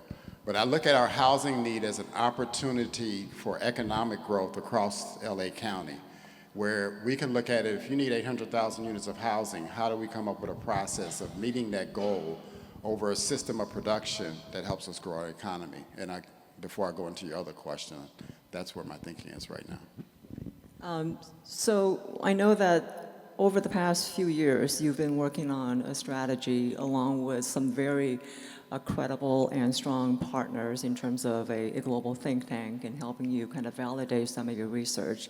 And you came up with a strategy that we can really accelerate and increase housing production throughout the region through a kind of a comprehensive government-supported strategy. Can you talk about that a little bit? That's correct. What are some of the challenges that you see in getting that done? Yeah. One challenge now is the administration's changed. So I did a lot of studies for Metro about transit development, and even after the riots, do economic study. All these studies never got capitalized. So when the community came out with a vision or a strategy, there was never no capitalization behind it. So I started taking Metro's TOD studies for the Blue Line and the Crenshaw Line and looked at how can you capitalize that to aid in the production of housing. And so there were two main components. One component came out when the Biden administration passed Executive Order 𝗪𝗛𝗧, and then that November he passed the Infrastructure Jobs Act.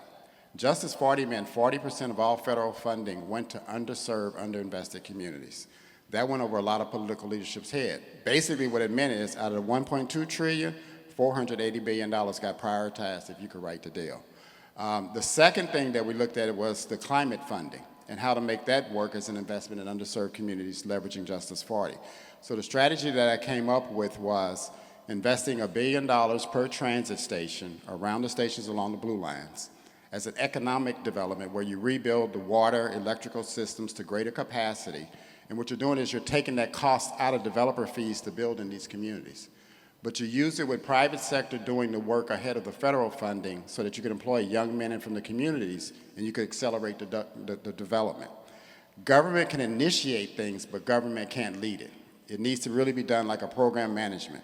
And I always look at, speaking of LAX, LAX's program management approach could be applied to underserved, underinvested community modernizations, where the private sector leads the infrastructure and the housing development that benefits local residents and businesses first.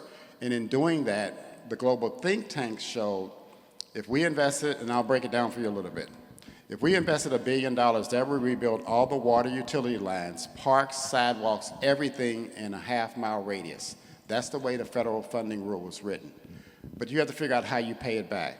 So we took the climate fund and we looked at investing into existing single-family homeowners to convert their house into a courtyard fourplex using prefabricated construction. What that does is that allows the existing family to afford adding 3 units to their lot. The global think tank did an analysis on this and showed that family would be worth $2 million in 3 years.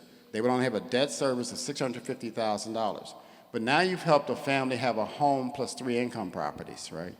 And you've raised the lot income.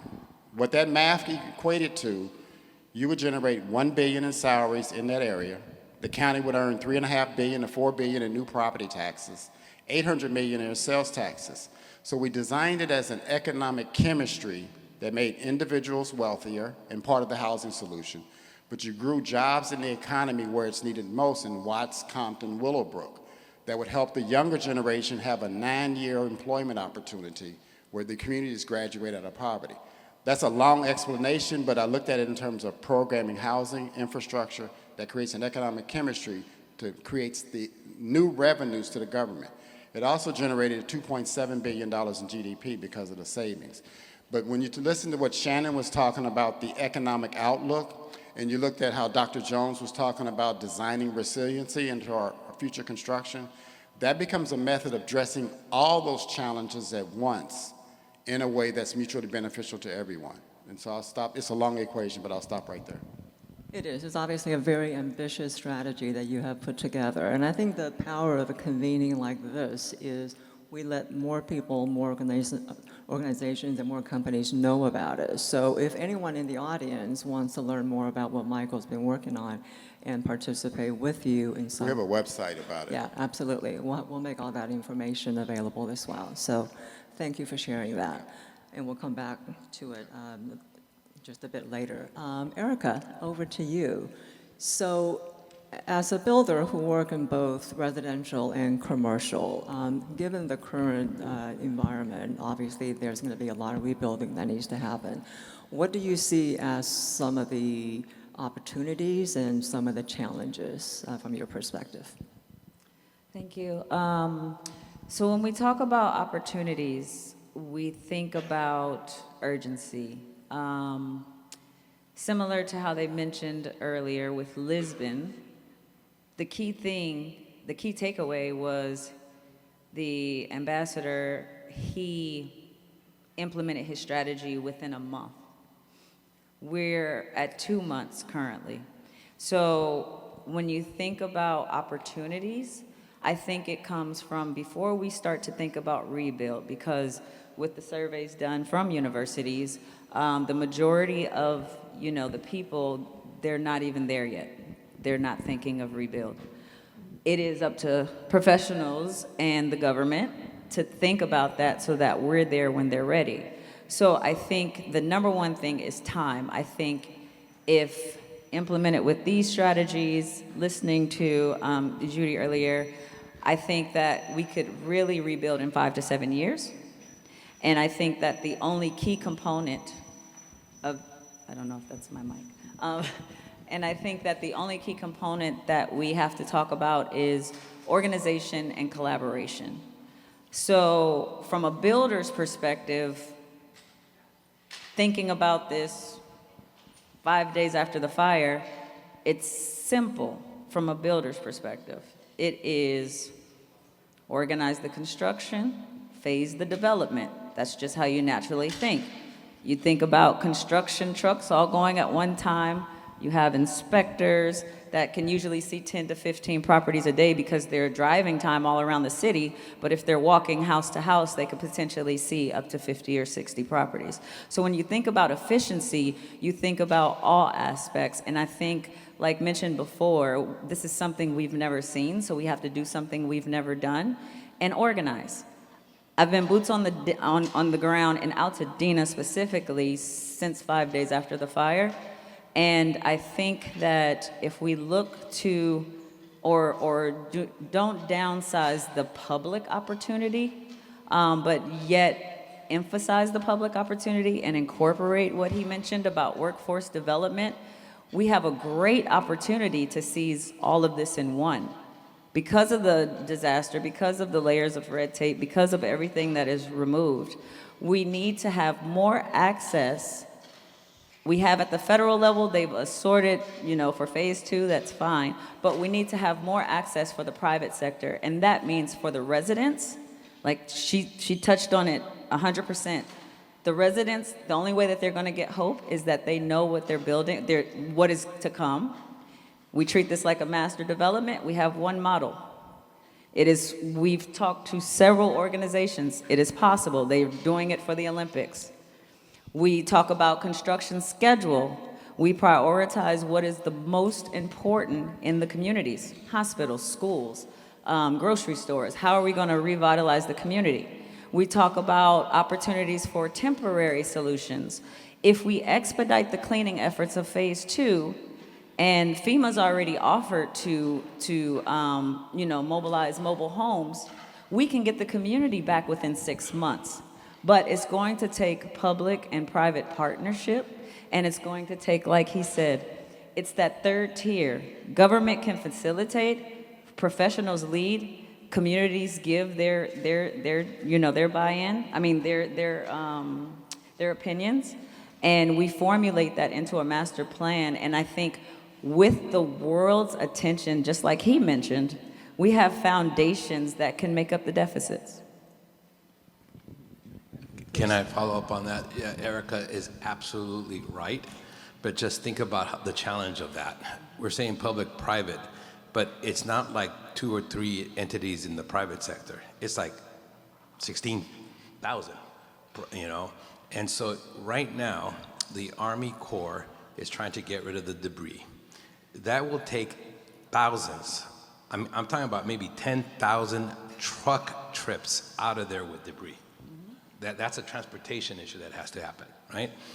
And what they're trying to do is get the property owners to opt in to allow the Army Corps to remove the debris. And if they could get everybody to do it, just like you said, coordinating, it would go 10 times faster. But a lot of property owners haven't signed up. And so you have this patchwork, and it's only been a couple of blocks where they've gotten everybody to agree, so they're gonna start in those areas. But the vast majority of the blocks have people who are holding out. Now, they could be holding out just because we don't know who the owner yet, or they haven't activated, or they don't know what to do yet. The Army Corps is saying, opt in, we're not gonna charge you anything, give us your insurance, because we are gonna charge your insurance, okay, and we're gonna remove the debris. And they're not doing that. And when I took a tour, I saw over 20 different signs from individual small owners of debris removal. Like, when you go to Home Depot and the trucks are all there and they say, hey, we'll go and remove the debris for you. They were all there, which is like the worst thing that an owner should do, is hire this individual with no expertise, et cetera, to remove the debris, and they're gonna get in the way. And so it's gonna be tough. What Erica said is absolutely what has to happen, but because of government and the rest of us, we wanna be sensitive given this, what has happened to individual homeowners. We're like, we don't wanna push you to do anything, et cetera, But in some sense, maybe government should say, hey, we're gonna do it this way. Nobody else is allowed to go in there and remove debris other than the Army Corps. Do they have the power to do that? I think they could under certain measures, and just get it done. And that would save hundreds of truck trips, all kinds of air pollution, all kinds of cost, and it would help speed up the recovery by months, if not a year or two. But it just isn't happening. Yeah, I think what and we also did some research into that too. I think of the homeowners who actually took the step to either opt in or opt out, a great majority have opted in. But I think you're talking about the ones who haven't taken the action. Yeah, I just wanted to say that 7,400 people have opted in. That's right. They do have communities that have helped the elders. They found out that was a huge sense of the population. So NAACP and some other organizations have stepped in to help that. Here, I think this is similar to what the young lady said earlier, the Beyonce, where we're blaming. So to clarify, the Army Corps of Engineers has mobilized, but there's a limitation with them. They have 30 crews deployed, and what's come over in the past few weeks is this 30 crews between the Palisades and Altadena. So when we say collaboratively, we're not saying the Home Depots, we're saying the people that are OSHA 10 certified, hazmat trained, and in lead and asbestos. And these are people that have led disaster recoveries in other states that are here locally, But what you're seeing, even from a union level, is that locally we are not being considered. 𝗚𝗏C is the prime contractor. They have subcontracted to the Army Corps of Engineers, and the Army Corps of Engineers, based on the government, has solicited a request for proposal for us to come as their subcontractor. And you have to show your capability statement, and you have to be able to, get the trucks out, very quickly. However, the problem that we're seeing here is what we talked about earlier, access. We don't have the access. The local unions, the hazmat, local 300s, the local 12s, all of these unions are not being hired. And it's not a rate issue. I know in the past we've had rate issues. It's more of like he said, the government is saying, we feel safe with 𝗚𝗏C. They can carry it out. And what we're asking is for the community to be considered, because we're just as qualified, and we have 750 trucks and 40 crews to match their efforts in Altadena. And that would explain why, since they've deployed their 30 crews, we have not seen more than 15 lots cleared in Altadena. Malibu has been cleared. We have videos of it. Malibu has National Guards still set up in those regions, whereas Altadena, they were cleared after 3 weeks, and we still have people being robbed of the little things that they do have in those neighborhoods, and we have maybe one every 20 blocks. You may see an excavator, even though they were all lined up. So it's an access thing, it's a workforce development thing, it's a collaborative thing, and I think taking away this idea that it's the Home Depot level, there are very astute private builders that are here and willing to build, willing to become signatory with these unions, but the unions are not being considered. So it's an access issue for phase 2. Yeah, I don't disagree with a single thing you said, but there are 1,000 signs all over Altadena and Palisades saying debris removal, call this phone number, from about 20 companies. And you can call them right now, and they will answer, and they'll say they'll go over there and do it. It's a misdemeanor if they do, Yeah, and if they're caught. They have policies, so that's the government level. And it's happening, okay? So that's all I was saying. Yes. These people shouldn't be doing that, number one. Okay, number two, 74%. It only takes 5 to 10% of people not opting in that creates the patchwork. That's the challenge, I think both of you are very much on point. And one of the research that we did at ULI, we looked at past fires to see which communities recovered better than others. Just 2 very recent examples from within California, the Camp Fire and the Santa Rosa Tub Fire. The biggest difference, so the Tub Fire, over 90% of the homes have been rebuilt, whereas the Camp Fire, I think it's about 50% that's been rebuilt over a much longer period. The biggest differentiator is community engagement. The residents themselves, they organized themselves into various neighborhood groups. They coordinated their reconstruction. They did the things that you are both talking about. So you, in terms of what the vision should be, you pointing out what the challenge is and what it takes to get it done. So the community themselves have to really organize and come up with a strategy and a plan. I know that Michael wants to jump in. So actually, it was interesting because we were contacted by the county CEO's office to apply the accelerated housing strategy to Altadena. And one of the things is in helping the community heal, we're looking at, and actually I'm interested in how you test the soil, because I believe if you test the soil after the Army Corps has removed the debris, that's a level of safety and security because it's a local participation. But what we're looking at is using the Army Corps of Engineers to look at an area where a majority of the block's been damaged, but there's still some houses there, and look at removing the debris from the site, and then we're putting an RV trailer on a gravel bed with a tree at the street with a light, so that we can put families back on the lot. And it's only interim housing. And so right now I'm in conversation with FEMA about this, as to how to make the FEMA budget work, where an RV trailer can sit on the lot for 9 to 12 months, where we could do the whole block. And the purpose is to help people heal by getting neighbor next to neighbor again. Because if the children start seeing their friends, that helps them come out of the motel, because this tragedy, I've already talked to the families. They're trying to figure out now what's going to happen next. And what Dr. Jones was talking about We don't want people's fear and uncertainty to go to a level where they feel hopeless. So phase one is, if they choose to, get in an RV trailer and do the whole block at one time. That phase two is the county will allow us to rebuild the garage and add an ADU unit to the back of it, where you can have a house and a unit on the back of the lot. That gets the family out of the trailer. That process can take you about 12 to 16 months to do.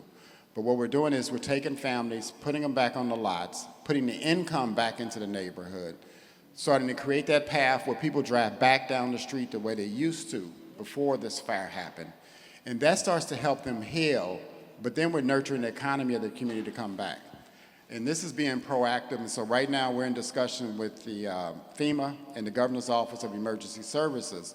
But I'm actually every weekend participating either with the architects group or a community group to see what's going on, because I'm trying to feel what is the person's response to what's happening.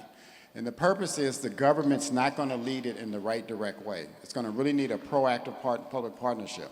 But I believe if we can make the residents not come out of their pocket with a solution that puts on their lot, working in the FEMA, then we can start rebuilding the community at a faster rate. And then I'll end on this. Prefabricated construction becomes a method of delivering housing as an accessory housing, and then the people can rebuild their original house the way they want to. Because Altadena had an eclectic architecture that it contained, and part of that was the street landscaping. But it takes longer to rebuild the original house to a more fire-resistant standard. It's going to cost more. But let's get people into an ADU or a prefabricated house on the back of the lot. But then you can also use that as our economic development in terms of what Dr. Shannon was talking about. How do we create a system of jobs, economic growth? And I believe if LA learns how to deliver housing like cars, that can be a solution that helps our economy grow beyond this fire damage. I'll stop right there. No, that's actually a perfect segue, because I do want to kind of pull this to the big picture a little bit, because the fires obviously is preoccupying a lot of our attention right now, and deservedly so. But LA as a region obviously also needs to focus on how do we grow our economy and continue to be a vibrant center of activity around the world.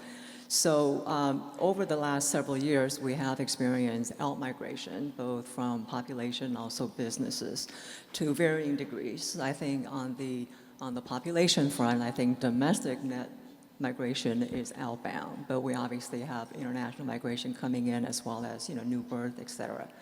So from that perspective, what do you think we need to do as a region to really support and stimulate our business activity, our economic growth, and bring some of the business back into LA that we've been losing over the last few years?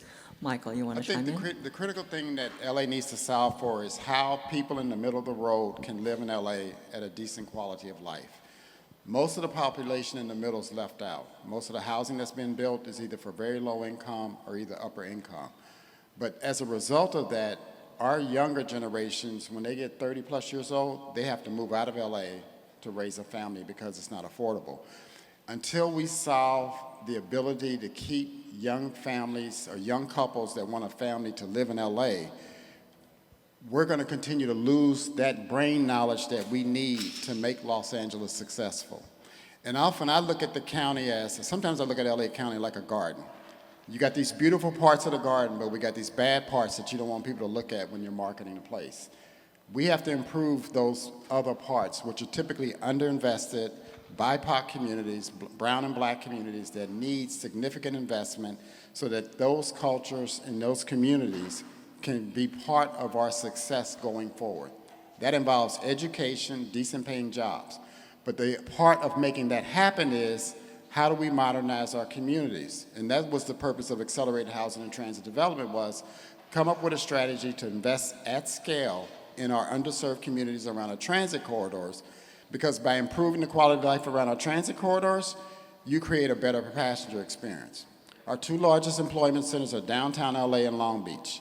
That passenger rail experience should be the same as going from Santa Monica to downtown, but it's not like that. And that has an experience in terms of our visitors when they get here for the Olympics. What's going to be their impact? Will Watts and Compton have National Guards or sheriffs standing out there, or will it be a place where you can get off the train? So I think we should be conscious of that and be proactive about that. And the last thing I'll say is we may have to look at international sources of capital since this current government's not interested in investing in there. And you can have Chinese capital, other partners that may want to invest into our infrastructure and help us out.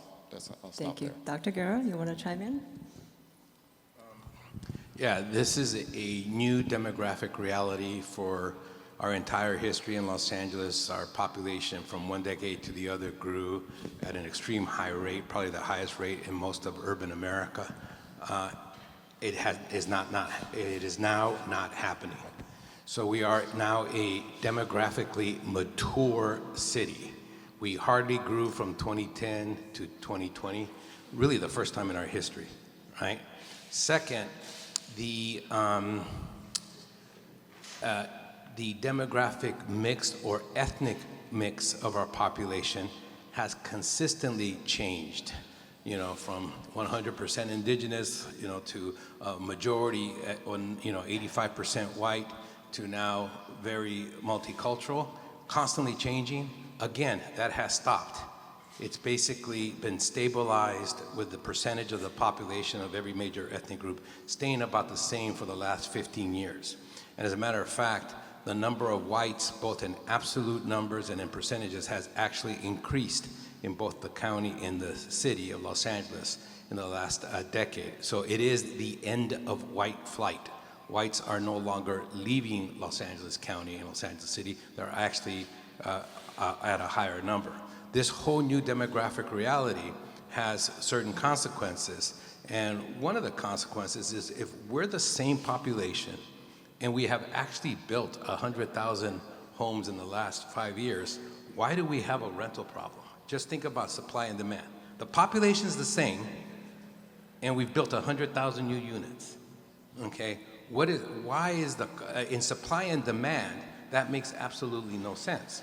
And there is an externality here, and the externality is, and Michael kind of mentioned it, is that it's not the people in LA County who are the major, the people in LA County are the major people buying homes, but it is international capital that is purchasing and competing with a young person for that house. And on an international basis, believe it or not, housing in LA is still cheap, okay, when you compare it to other places.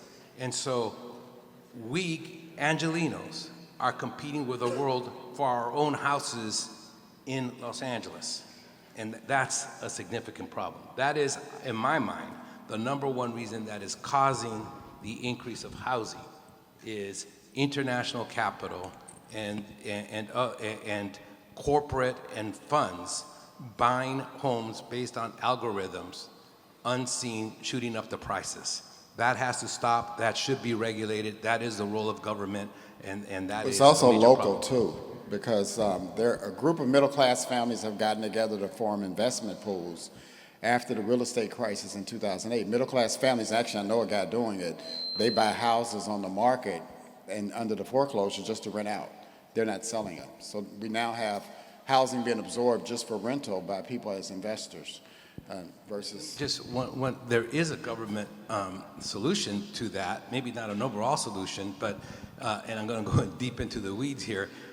In the city of Cincinnati, which people think is a big city, it's actually smaller than Long Beach, right? There was a longtime family who had accumulated a large portfolio of housing, multifamily, single family, very large. The family, by the third generation family, decided to sell this portfolio, a significant portfolio in the city of Cincinnati, and they put it out to bid. And of course, who was it that was going to buy it? JP Morgan Fund, et cetera, et cetera. And the city knew that if it was bought by one of these entities, that they would shoot up all of the rents and increase the cost of housing. So what did the city do in Cincinnati? Very innovative. They bought it. They did a bond, revenue bond, and used the rents themselves to pay. And now what did they do? They captured this portfolio, and now they're able to maintain the rents because they're paying tax exempt, et cetera. That's innovation. I mean, that's not really innovation. That's a pretty simple solution, right? And so they competed against these major financial funds and beat them and purchase that, okay? Now that's social housing, it's not public housing. The city now owns it, but a lot of it is middle class. So anyway, and it doesn't have to be a quote unquote affordable, people don't have to apply, they didn't kick anybody out. That is a great model that should be replicated here in Los Angeles. That's a real life example that other governmental entities could really look to see whether that fits what we're looking to accomplish. Erica? So I just wanted to come and tell you guys thank you for talking about our rebuilding efforts. Our rebuilding efforts, not only for the wildfires, but LA County as a whole. So thank you for Michael, Erica, Fernando, Kelly. Thank you for Thank you. I'm always happy when there's more to say than there's time to say it in. Thank you all. So we're going to take a very, very, very short break. You are more than welcome to go out, use the restroom, and get some water or something out to drink. But we will begin promptly again at 11:30, so please be seated for the governor. Wow, I got to process for a little bit. To see all the amazing work that the state and our partners are doing together has been truly fantastic. The governor is now heading over to do a press conference. We'll be announcing, so I am not going to steal the thunder. You're going to read about it later on with the additional investments coming to California for fire relief and also for additional things that we can do together. So we're delighted that he was able to join us today. Now, we're going to transition into our last panel. As I was mentioning before, going from the 3 R's, rebuilding, revitalization, and resiliency, now into how do we make sure that we're able to take advantage of this and make sure we're able to attract, retain, and grow our industries and our companies so that we can provide good job opportunities and entrepreneurship opportunities for all. And so I'm delighted to welcome our final panel on the stage to really help us focus on maximizing LA's competitive advantage. So please welcome our panelists to join us.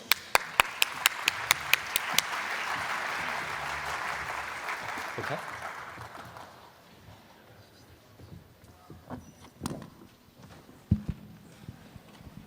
Welcome.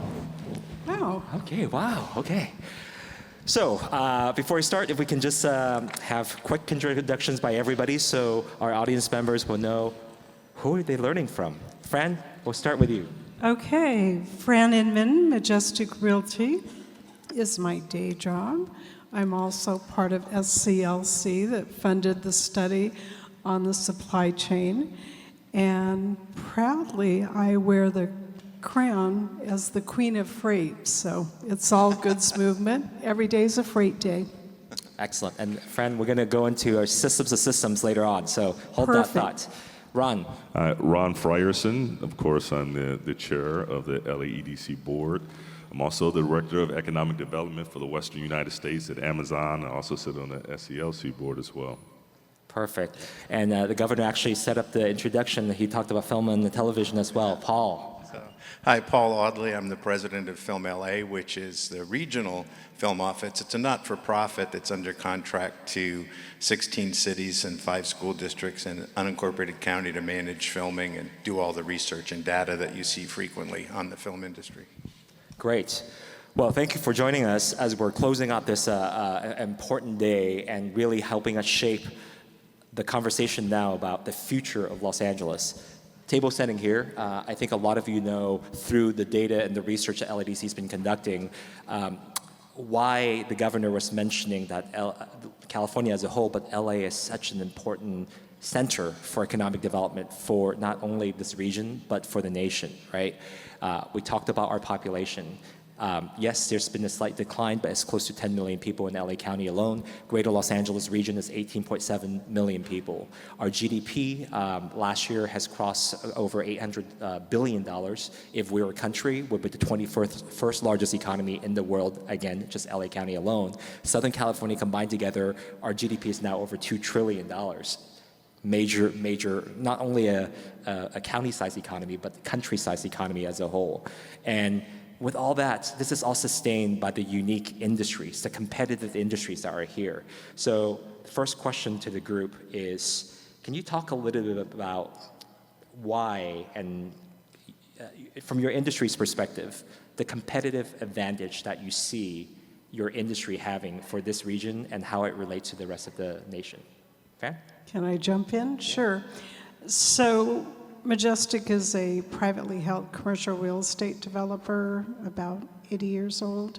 Started in downtown LA, and we used to build little warehouses. And then, lo and behold, the San Pedro Bay ports are just absolutely an amazing public-private investment. And so if you look at, I'd say we were born in the right place in terms of opportunity as it relates to the industrial sector. So where you've heard of our projects, because my boss, 𝗙𝗵𝗄𝗏, gets a little bit bored, so we got to help develop Staples Center and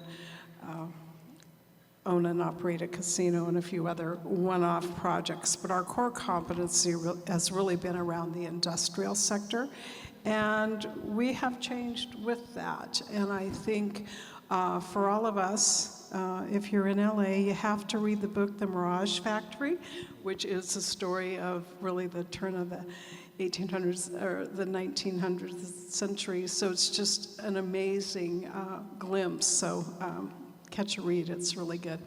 But if you look at our opportunity here, our forefathers were strategic in really looking at pushing to develop our gateway. And so for all of us, number one, Los Angeles has grown, our region has grown, and we have a market of 19 million people. So one of my tenants here sitting next to me, so we're proudly the landlord for Amazon across the US in different locations. But if you look at our population base, clearly that's important for all of us. And we're also blessed here to have the infrastructure. We have two very robust Class 1 railroads that give us good strength.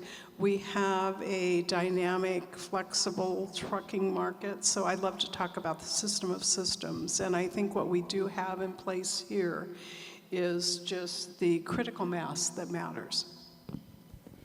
You know, to piggyback on that a bit, I have a bit of a broader view. I am not a native Angelino. I'm from the Midwest. I'm from Michigan, and I also lived in Australia for a while, and I lived in France for a while, in Kansas before moving to Los Angeles. So I have a bit of a view, and I have to tell you, this is the most dynamic city I've ever been in, the most dynamic region I've ever been in. With all that being said, especially being a Michigan native, where at one point it was the the mecca of the automotive industry, as an outsider's perspective, I look at Los Angeles and I say, like, sometimes I think that we take it for granted. And that gets to the point of what the governor was actually saying. And I know we're going to get to it a little bit later, but that's very important. At one time, we never thought the automotive industry would leave Michigan. We thought we would be Motown forever. We took it for granted, and now things aren't that way. That's a cautionary tale for all of us. For Amazon, we're essentially a federation of businesses, and my role just happens to hover above all our various business lines. Of course, our fulfillment network, which Los Angeles is critical and vital because of the ports of LA and Long Beach. That also, we have our studios. Our studios business is actually headquartered here. So Paul's all too familiar with that business. And many of you probably have Ring doorbells and things of that sort. That's an Amazon business. So we have a bunch of different businesses. And part of the thing that's wonderful about me being formerly with the mayor's office and being with Stephen is the fact that I actually see even more of Los Angeles outside of just this business acumen that we carry here. And what I mean by that is saying that we have so many opportunities for so many types of businesses, and that's what's been our calling card. Throughout economic downturns, 2008, the pandemic, LA always tends to bounce back faster than most metropolitan areas because we have such a broad base of business. And so when I look at Los Angeles, this is why Amazon is so heavily invested in Los Angeles. This is why Amazon really came to the fore to support with the wildfire relief, and we've committed over $10 million over the next few years for this. And it's because this is such an important market for us. It's a global city. The diaspora of the world has some representation here, which is why the Olympics is coming here as well. Every community from across the globe can find some authentic restaurant around Los Angeles that meets where they come from. So all that being said, it's natural that we are basically the prettiest person in school, so we'll always get a date. The key is whether or not they'll want to marry us, but that'll go on later. So, yeah. Well, 100 years plus ago, the film industry decided to locate here, and it developed, became the key center beyond New York, and it maintained that possession of the industry during all that time, allowing it to grow, build studio systems and a massive infrastructure. And so it had been known for generations as the place. It's under threat now, dramatically under threat. We still have, hanging on by a thread, the most television production in the world happening in LA. We have over 350,000 jobs, over 50,000 businesses.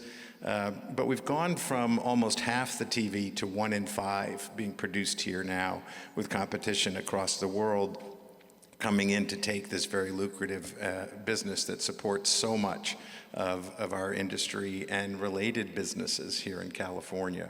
So we're hanging on. We have hope. We'll talk more about it, I think, as we go about some of the things we see happening in trends as well. Yeah. I'm still processing what Ron said, being the prettiest person in school. I want us to be the prettiest person in the city, not just the school. But the good thing about LA is if you're not currently pretty, you can make yourself pretty, right? Right? We will be the prettiest people in the right? We're actually talking a little bit related to that. LAEDC, we've always been direct with you. We give you the good, bad, and ugly as well. So what advantages do we have in LA that you feel that we're not utilizing from your industry perspective? Why don't we reverse order, Paul? You want to start with that? Okay, sure. So some of the things that aren't fully utilized that could be are systems in place to really make it easy to film in the region and publicize that. So many of the cities in LA now are operating under something called the Model Film Ordinance, which allows a permit to turn around in 3 business days. That's unheard of in most of the country, but 88% of the 88 cities are not following that Model Film Ordinance, making it much more difficult to film. So taking advantage of that, the county has endorsed it. We've been out trying to help make that happen, really important.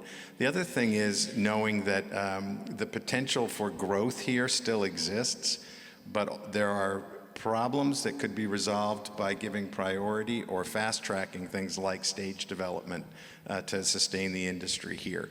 So in particular, I think it is getting a uniform system around to make sure that when people are here, they get their work done. Many of you may know, if you've been in the industry at all, television commercials typically only have 3 days notice that they're going to film. So if your city takes 5, no commercials. If your city takes 10, no television. So it's a need to bring those things down to those numbers to really create a county-wide system that makes it easy to film. 88% of the 88 cities are not taking advantage of this. Correct. So this is a great plug. In fact, that LAEDC is hosting our next event called the 88 City Summit, bringing the 88 cities together at the great city of Torrance. Mayor Chen and Fran and all our partners in the Torrance is here. So come join us on March 19th so you can learn about how to become not the 88%. Let's lower that number to much lower. And we're always ready to come help, even if you don't have Film LA as your contractor. Yeah. Great. Ron, what are we not leveraging? Again, since Amazon is a patchwork of different businesses, to piggyback on Paul's remarks regarding film production, many film productions, they just don't pencil here. They just don't pencil. The film tax credit is vital. and to become even more creative and more aggressive about our ability to compete for film productions in the UK and New Zealand and other areas where they're often very, very, very generous tax credits and things of that sort. I mentioned that I started in Kansas. I did business recruitment. Guess what the most fertile market was for me to recruit business from to come to the Midwest? It was coming out of California. When I worked for CBRE, I was the vice president of location incentives. What was the most fertile place to find clients that wanted to do something outside of California? And it's partly because of us and some of our regulatory environments. So I spoke briefly about the film capacity in regards to Amazon. Next, I'll talk about our logistics network. Some of the AB 98, which is a warehouse bill, there are some regulations that we put in place that's just prohibitive for business. And people and business and capital will always find a way. I'm sure many of us in this room are aware of the opening trade with Vietnam that opened up, trade opportunities with Vietnam that opened up when we were having issues with China because they needed to find another way in. Capital and business will find another way, and they will find a place to do it. People are also mobile. The talent is here. That's why I love what the governor said. It was fantastic. Those are all the good things. But yet we all heard the forecast, and we are where we are. So that means there's still something. That's why I go back to the prettiest girl in school. Do you want to marry her? You're pretty, but something's happened. I can't marry you when you're treating me like this. So, and then the last thing I say about that is housing. It's difficult to attract and keep the people we want with housing. Now, with all that being said, the great thing about it is that all of that's reversible. It just takes pressure from people in this room, and it takes us with our vote at the ballot box and to advocate for those policies to turn around, because we have everything we need to be where we should be, which is that top metropolitan economy on the planet. Ron keep on saying these things that I reflect back. So you were a poacher, and you poached from LA?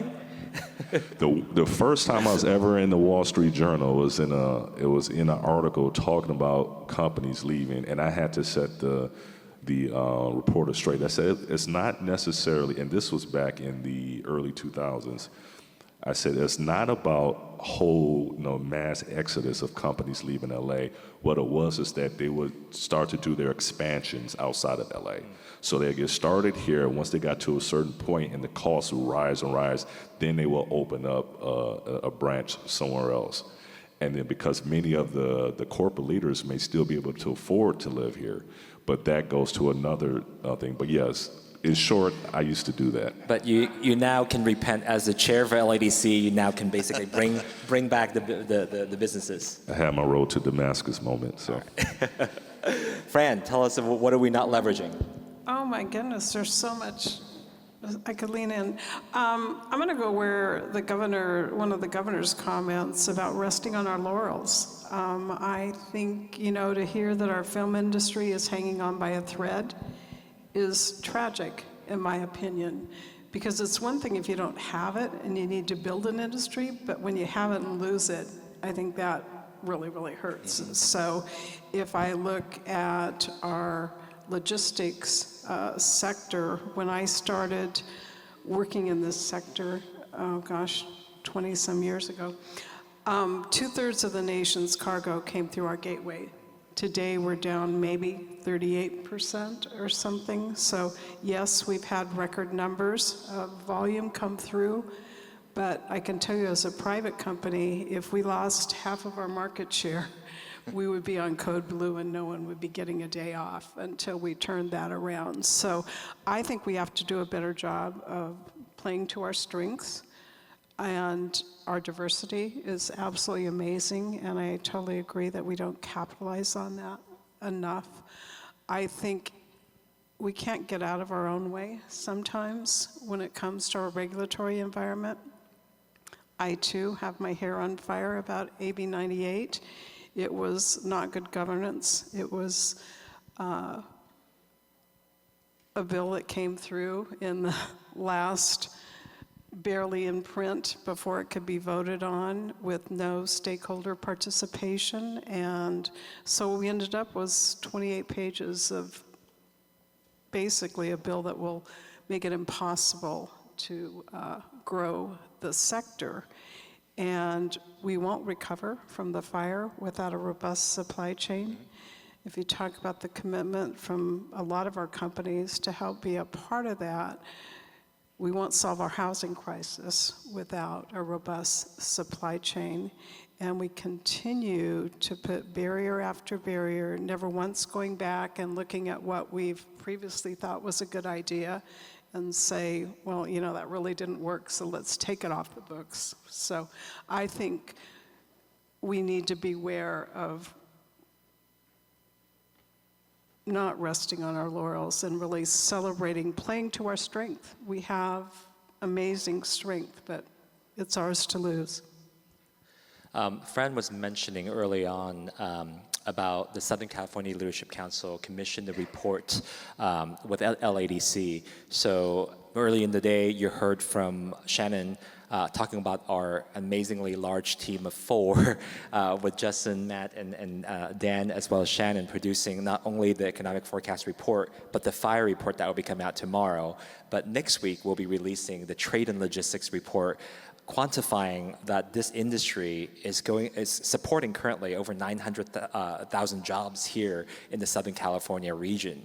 And as we're moving forward looking at this challenge that we're facing about the fire, one of the things that I don't think we talk enough about is how the recovery process is tied in with the supply chain. So, quick note for all of you, there's been a lot of discussion about rebuilding, right? We talked about the size of Manhattan or Washington, D.C. burning down. Can you imagine how much lumber and steel is going to take just to do that? Where do you think the lumber and steel is going to be coming from? Our trade and logistics sector, supply chain, that's there. But additionally, some of the things that we're not thinking through is that once you build those houses and structures, guess what? They're going to need furniture. Where do you think the furniture is coming from? They're bathroom fans, the little fasteners, you know, the jars and the cups. This is all part of the supply chain. Knowing that, Fran, how do we make sure that this region is able to stay competitive? You touched on a couple points. Can you give us a sense in terms of your perspective? What can we do to make sure that our industry remains resilient and competitive so that we can help with the recovery process? Well, I mentioned, I like to talk about the system of systems, and I think really just focusing on those solutions. I'm delighted that we will have this report. When I started and 2/3 of the nation's cargo was coming through here, there was a giant amongst us, Jack Kaiser from LAEDC, and whenever anybody had any question, this big booming voice would come on and tell you everything you needed to know. So we measure what's important, so let's start measuring our goals and see how we're doing. So, you know, if we looked at our resiliency during the COVID pandemic, we were all the essential workers that kept going, and we became dinner conversation and 24/7 news when typically we're behind the scenes and everything's going. So I think measuring, making sure that we're communicating. I think if we can get some of the craziness set aside for the time being, we're not sure where the tariff, what that's going to do to all of us, so we've got to kind of see how that's going to go. I was just reading this morning about the number of Chinese factories that are relocating so that they'll find a way. I think for all of us, we just have to keep the focus, the priority. I would love some political support to embrace the sector, because I think we need it. And if we look at during COVID, the good thing is a number of us have been talking to each other on a regular basis, so we were able to identify the hot cargo that we needed during that priority time. We would get the ships packed so that the medical supplies or the protective gear could come off first. We may need to get into that kind of a mode when we really look at the full court press, because the last thing you want is to go through all of this, build a home, and not be able to set your toilet or whatever else it is, or essential for getting your occupant certificates. So I think we're going to have to make sure that we over-communicate, we pre-plan as much as we can, and you know, I love the earlier panel today talking about really trying to do it the right way, you know, because how we get there is going to matter as well. You know, building on that, I think that one of the things that's really going to present itself is a gap in workforce. So let's just assume that in this wonderful hypothetical world that exists in Ron's head, that everything is, all the debris is removed, the soil is suitable, everything's permitted, eased through. Do we have enough people that put hammer to nail to actually rebuild? I don't think so. We already were behind on our housing element with the number of units we need to build. We don't have the number of laborers. We have the immigration issue wherein some of the laborers who are undocumented may not show up at the site. So now I believe it's a time for us to also look at developing a workforce of people that can actually build the houses so that once we're ready to put a hammer to nail and do it at a fast, expedited rate, we'll have the people to do it, because right now, it doesn't take, and construction costs are through the roof for a myriad of reasons, but one of the reasons are that there's some crews, but it's not a bunch of construction crews just out there that can meet the demand immediately in the way that we're talking about if we want to have everything done in an expedited way. Also, with that being said, other cities have construction projects going on. I know we are the center of the universe, Los Angeles, but believe it or not, they're building stuff in Kansas City. They're building stuff in New York. They're building stuff that's depend on our supply chain. So that means they are going to need those same materials that Stephen was speaking about, the steel and things of those sort.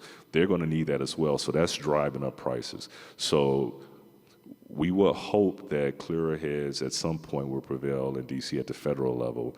But at the same time, I think here locally, we need to start really, really preparing ourselves for the workforce that's going to be needed in the next 5 or 10 years.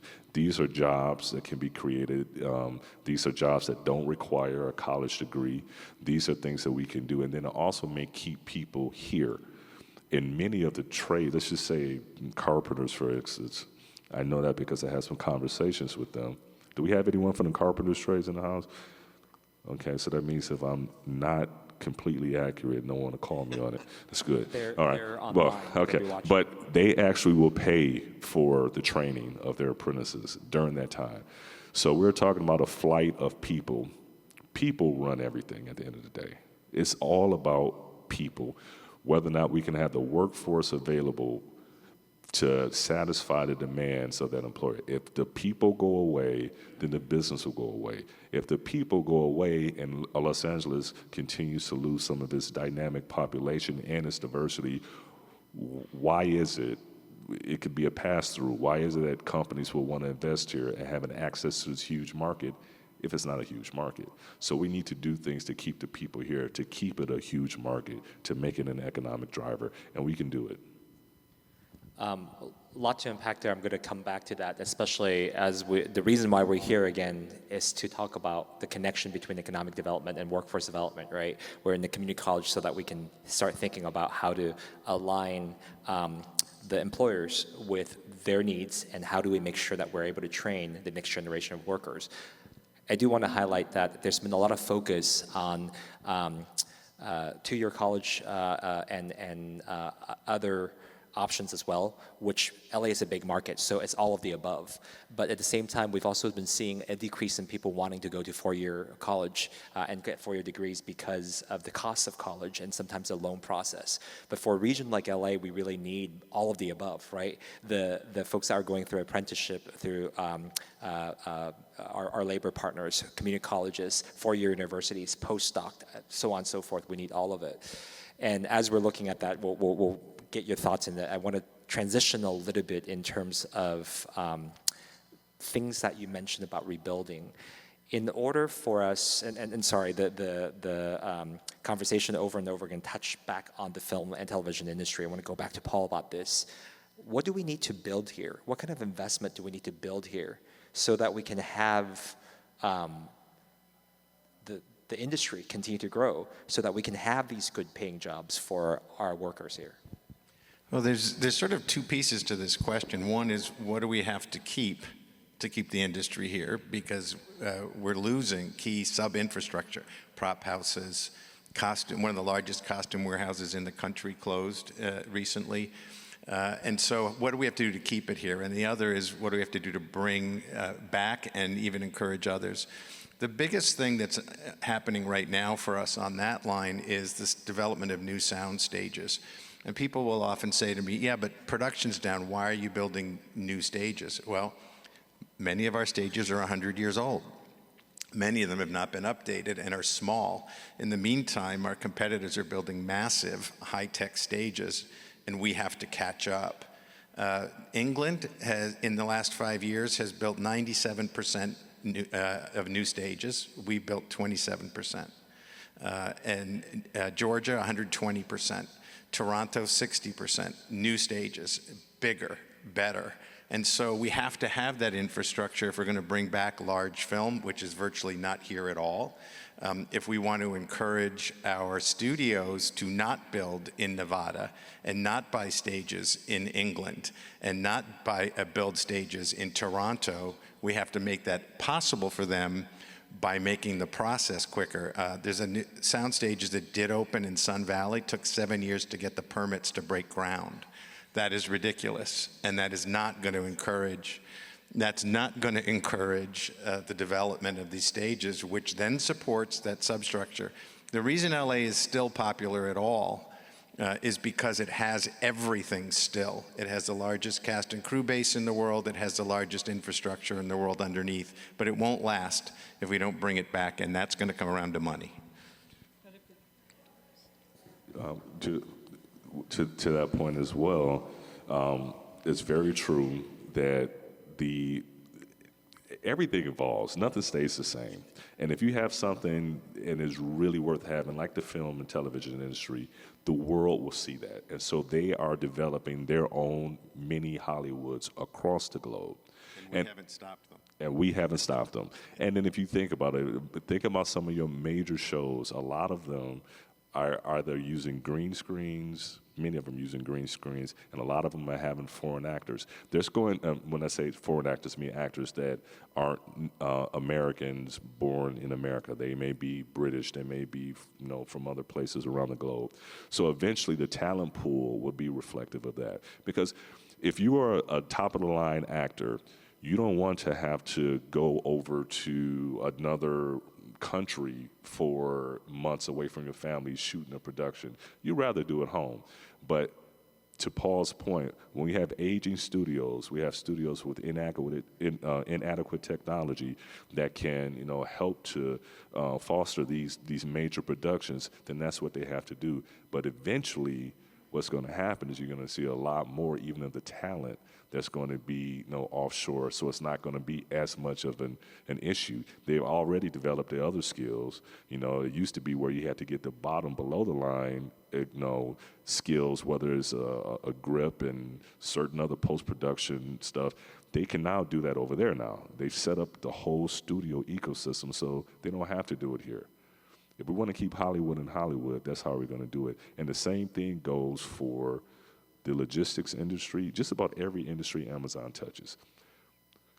LA and Long Beach is not the only port on this side of the country. There's a port of Seattle. You can go down through the Panama Canal. There's other ports. And like, again, capital and people will find a way.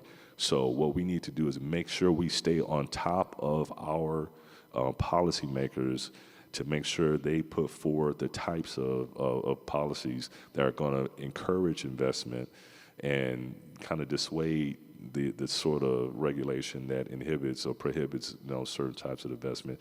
That's going to be great. And then the last thing I say to that point is that we're going to have to look at ourselves and our neighbors regarding NIMBYism, because what you also need, you need people to be able to afford to live here. Not everyone's going to be making. I understand that the average income of people living in Palisades was $200,000. $200,000 is not that much, but that's the average. So that tells me a lot of people were wealthy with their home, the value of their home. They don't have that home anymore. And to build back after insurance comes through, and you have to build at something that's $500 a square foot, you can't build that. It's going to be difficult. So we need to, every stakeholder that's involved in that process, to bring down the cost of home ownership and the cost of shelter or putting a roof over your head. That needs to be normalized. That needs to be brought down from where it is now, because this just isn't sustainable. Well, and to the earlier point about you have 2 days to make a commercial, but it takes you 5 days to get the permits, so you can't do it. 7 years to approve a soundstage. I'm kind of thinking that technology probably leapfrogged past you from the time you filed that permit. So I think we have to look at the layering on and, why does it need to take 7 years to get an approval? Because certainly we ought to be able to articulate what we need to do and get it done. So I think for all of us, just a boost of energy around solving our workforce issues. I would say we all need to have multiple skills. So I'm going to give a shout out to the community colleges here. I'm one of yours. I graduated. It was called a junior college in my day, but I have that as one of my degrees. And I think around the cost of living, the workforce, just really look at how we're doing things and ask ourselves, is that adding value? Yeah. There are some decisions we make and we decide to do the value extra add because there's, at the end of the day, there's value from that. But if there isn't, the craziness of not being able to get a permit, so you can't even consider doing it. So the panel, the focus for this panel is great. Attraction, retention, and growth. We talked a lot about how attraction, what are the factors that could attract companies here. We talked a lot about retention, the issues that are preventing us from being able to retain the companies, what we need to do. As we're closing out this panel, we're actually, that time is actually a bit, we have less than that. So to talk quickly, from a growth strategy, what do we need to do from each of the industry in order for us to basically now think beyond just retention and defensive, but how do we now grow the industries that you guys are in? Well, as Ron said, the deals have to pencil out. And so we're an excellent example of one of those companies that was founded here. We're based here. We will always be based here. Our chairman is not moving, but we have offices across the U.S. and a lot of our capital and a lot of jobs we've created are not in the state of California simply because there's plenty of demand coming from the other gateways. And if you stack up 2 projects and it's going to take you, I'll use the sound, 7 years to get it done versus, 6 months, you keep your teams working and your capital follows that. So I think for all of us, we just got to get the craziness out of it and focus on the can-do. I think a lot of it just comes to leadership as well. There's a myriad of little things that if you put them all together, it could make a difference. What was it? I think there was... The pretty girl won't marry you? Yeah, and the pretty girl might... well, I think that one of those things could be like even so... I think you could go up to 10% in raising rental rates, right? Was it 10%? It's too high. Maybe if they cap that at 2 or 3%, the way it's done for escalations in commercial, I don't know. But for resident, we need to somehow cut down on housing insecurity, one. The best thing I did a lot of corporate site selection. What any company would do, any client of mine when I was at CV or NAI would do, and they're looking at go to a location, they'd say, how do they treat their current companies?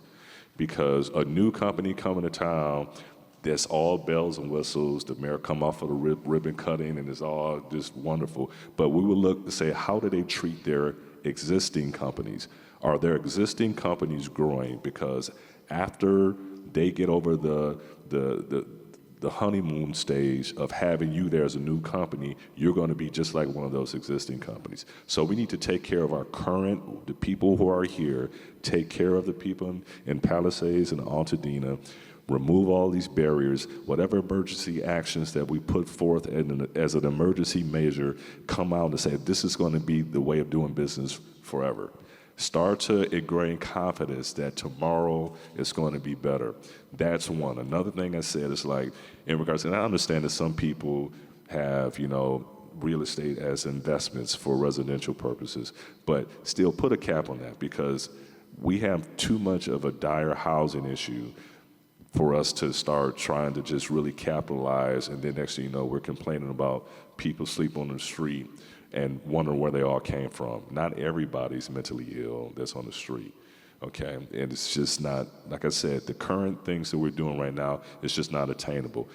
If we fix those little things across the board, it will give us big companies and smaller companies a lot more confidence to move to continue to grow in this beautiful space. For the film industry, it's money. Very simply, they don't need a port, they don't need rail, they don't need warehouses, they don't need physical things in Los Angeles because they can get them elsewhere. We're now the number sixth choice of producers in order. We're the sixth choice of where to film in the world, where we used to always be number one, and it has directly to do with financial competition. We have $330 million. It's only eligible for feature film and 1-hour television. We're now having our half hours stolen. We're having unscripted stolen, commercials stolen. The governor's proposal to add 750 instead of 330 will have an incremental positive impact. It will not solve the problem. And so we need California as a state to recognize what you talked about. And I have to confess, I'm from Connecticut, not here too, and I watched the insurance state lose all its insurance companies over the same kinds of things California is doing. So it's money here. This is an industry that was always listed as number 3 for the region, behind number 1 trade, number 2 tourism, number 3 the entertainment industry. The tourism industry depends on entertainment, and right now, not one of the Oscar-nominated films was done in Los Angeles. They were all done out of the region, and that's where that money has come back to making the decisions about where to film. This is totally an aside, but speaking of films, there's a new documentary by LAEDC Foundation called The Corner. And it's a story of Daisy Garcia and her boxing club. And Daisy is one of the kids that came up through our youth leadership program, the high school. So great. There you go. We had one made in Pico Union. Yeah. So, time's up. So as I'm kind of wrapping my brain around things that we need to do to attract, retain, and grow, we've heard a lot about the policy and regulatory innovations that's necessary in order for us to retain and attract businesses and create those jobs, right? We need to also invest in our infrastructure and make sure those modernization is able to happen so that we can have these initiatives that will basically bring folks back and retain those jobs.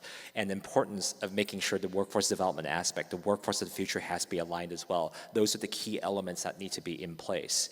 And going back a little bit to what the governor's mentioning, it's that collaboration that needs to be done. Otherwise, they're isolated in system, and the systems of systems won't work unless the systems are actually working with each other. Otherwise, they're just competing against each other. And then lastly, there's still a lot of advantage here that we have, but sometimes we have been taking this for granted, and we've been resting on our laurels. It's time to basically stop and take action. So I hope I capture that essence. And as we're leaving, is this sense that we need to work in collaboration with each other to make sure that we're taking action for all the things that we're learning. For those of you who've been on the panel before, you know the hard-hitting questions coming now. I think, Paul, I don't think you've been on one of these panels before. I'm going to start with you first. Favorite restaurant in Los Angeles that you recommend that people should go to? El Portal. Okay, that's easy. Go. Thanks. I guess mine, realistic, is Factors, and that's because my son likes to toast over there. Okay. Fran. Okay, so I got to bend the rule a little bit. My all-time favorite restaurant's the Lost Kitchen in Freedom, Maine. You need to come back to LA. And you need to put a postcard in the spring, and you win the lottery, and you get to have dinner. So, yeah. Okay. But it's all good. That's not good. Okay. Well, mine is 𝗧𝗵𝗂𝗵𝗵 and also for Razani. That's outside waiting for you. Right now, we're now ending the session. We want to thank our panelists for their great insight. Because at the same time, we're also ending the whole forecast event. As I was mentioning, we left time for us to network outside to share some thoughts and start thinking through how do we work together. Bevel Coffee, Little Flower, 𝗏𝗂𝗵𝗵, and also Faranzani's are outside. Please visit our Altadena-based companies that have been here supporting us. I want to thank our event sponsor again, ELAC, the Foundation of Los Angeles Community Colleges, Microsoft, the James Irvine Foundation, Verizon, Southern California Edison, and Watson Land Company for your amazing support. I want to thank all our speakers today. Thank you, the IAE team, and Shannon for the presentation. Thank you, Dr. Lucy Jones, for letting us understand that fear sometimes can be driven into anger, but now is to take that anger and turning into hope. Thank you to all our panel and the moderators for facilitating our rebuilding, revitalization, and resilience. And thank you to our governor for really getting us together to making sure that we have this collaborative effort we can move forward. Yes, the forecast information is daunting. There's a lot of challenges ahead of us, but we're LA. We've seen it before, and we'll get through it before because we are amazing together, and we're now building this societal infrastructure that we can now work together to change not only what's going to happen here for the next year, but getting ready for the Olympic and Paralympic Games, the FIFA World Cup, the Super Bowl, and using that as a platform for us to show the world who we are as Angelenos. And we're resilient, and we can do this together. So now let's go get some tacos outside, and thank you all for being here. Last thing, 88 City Summit at the great city of Torrance on March 19th. Don't miss it. Go to our website. Forecast and all the slides will be available at the LAEDC website. Thank you so much. See you next time.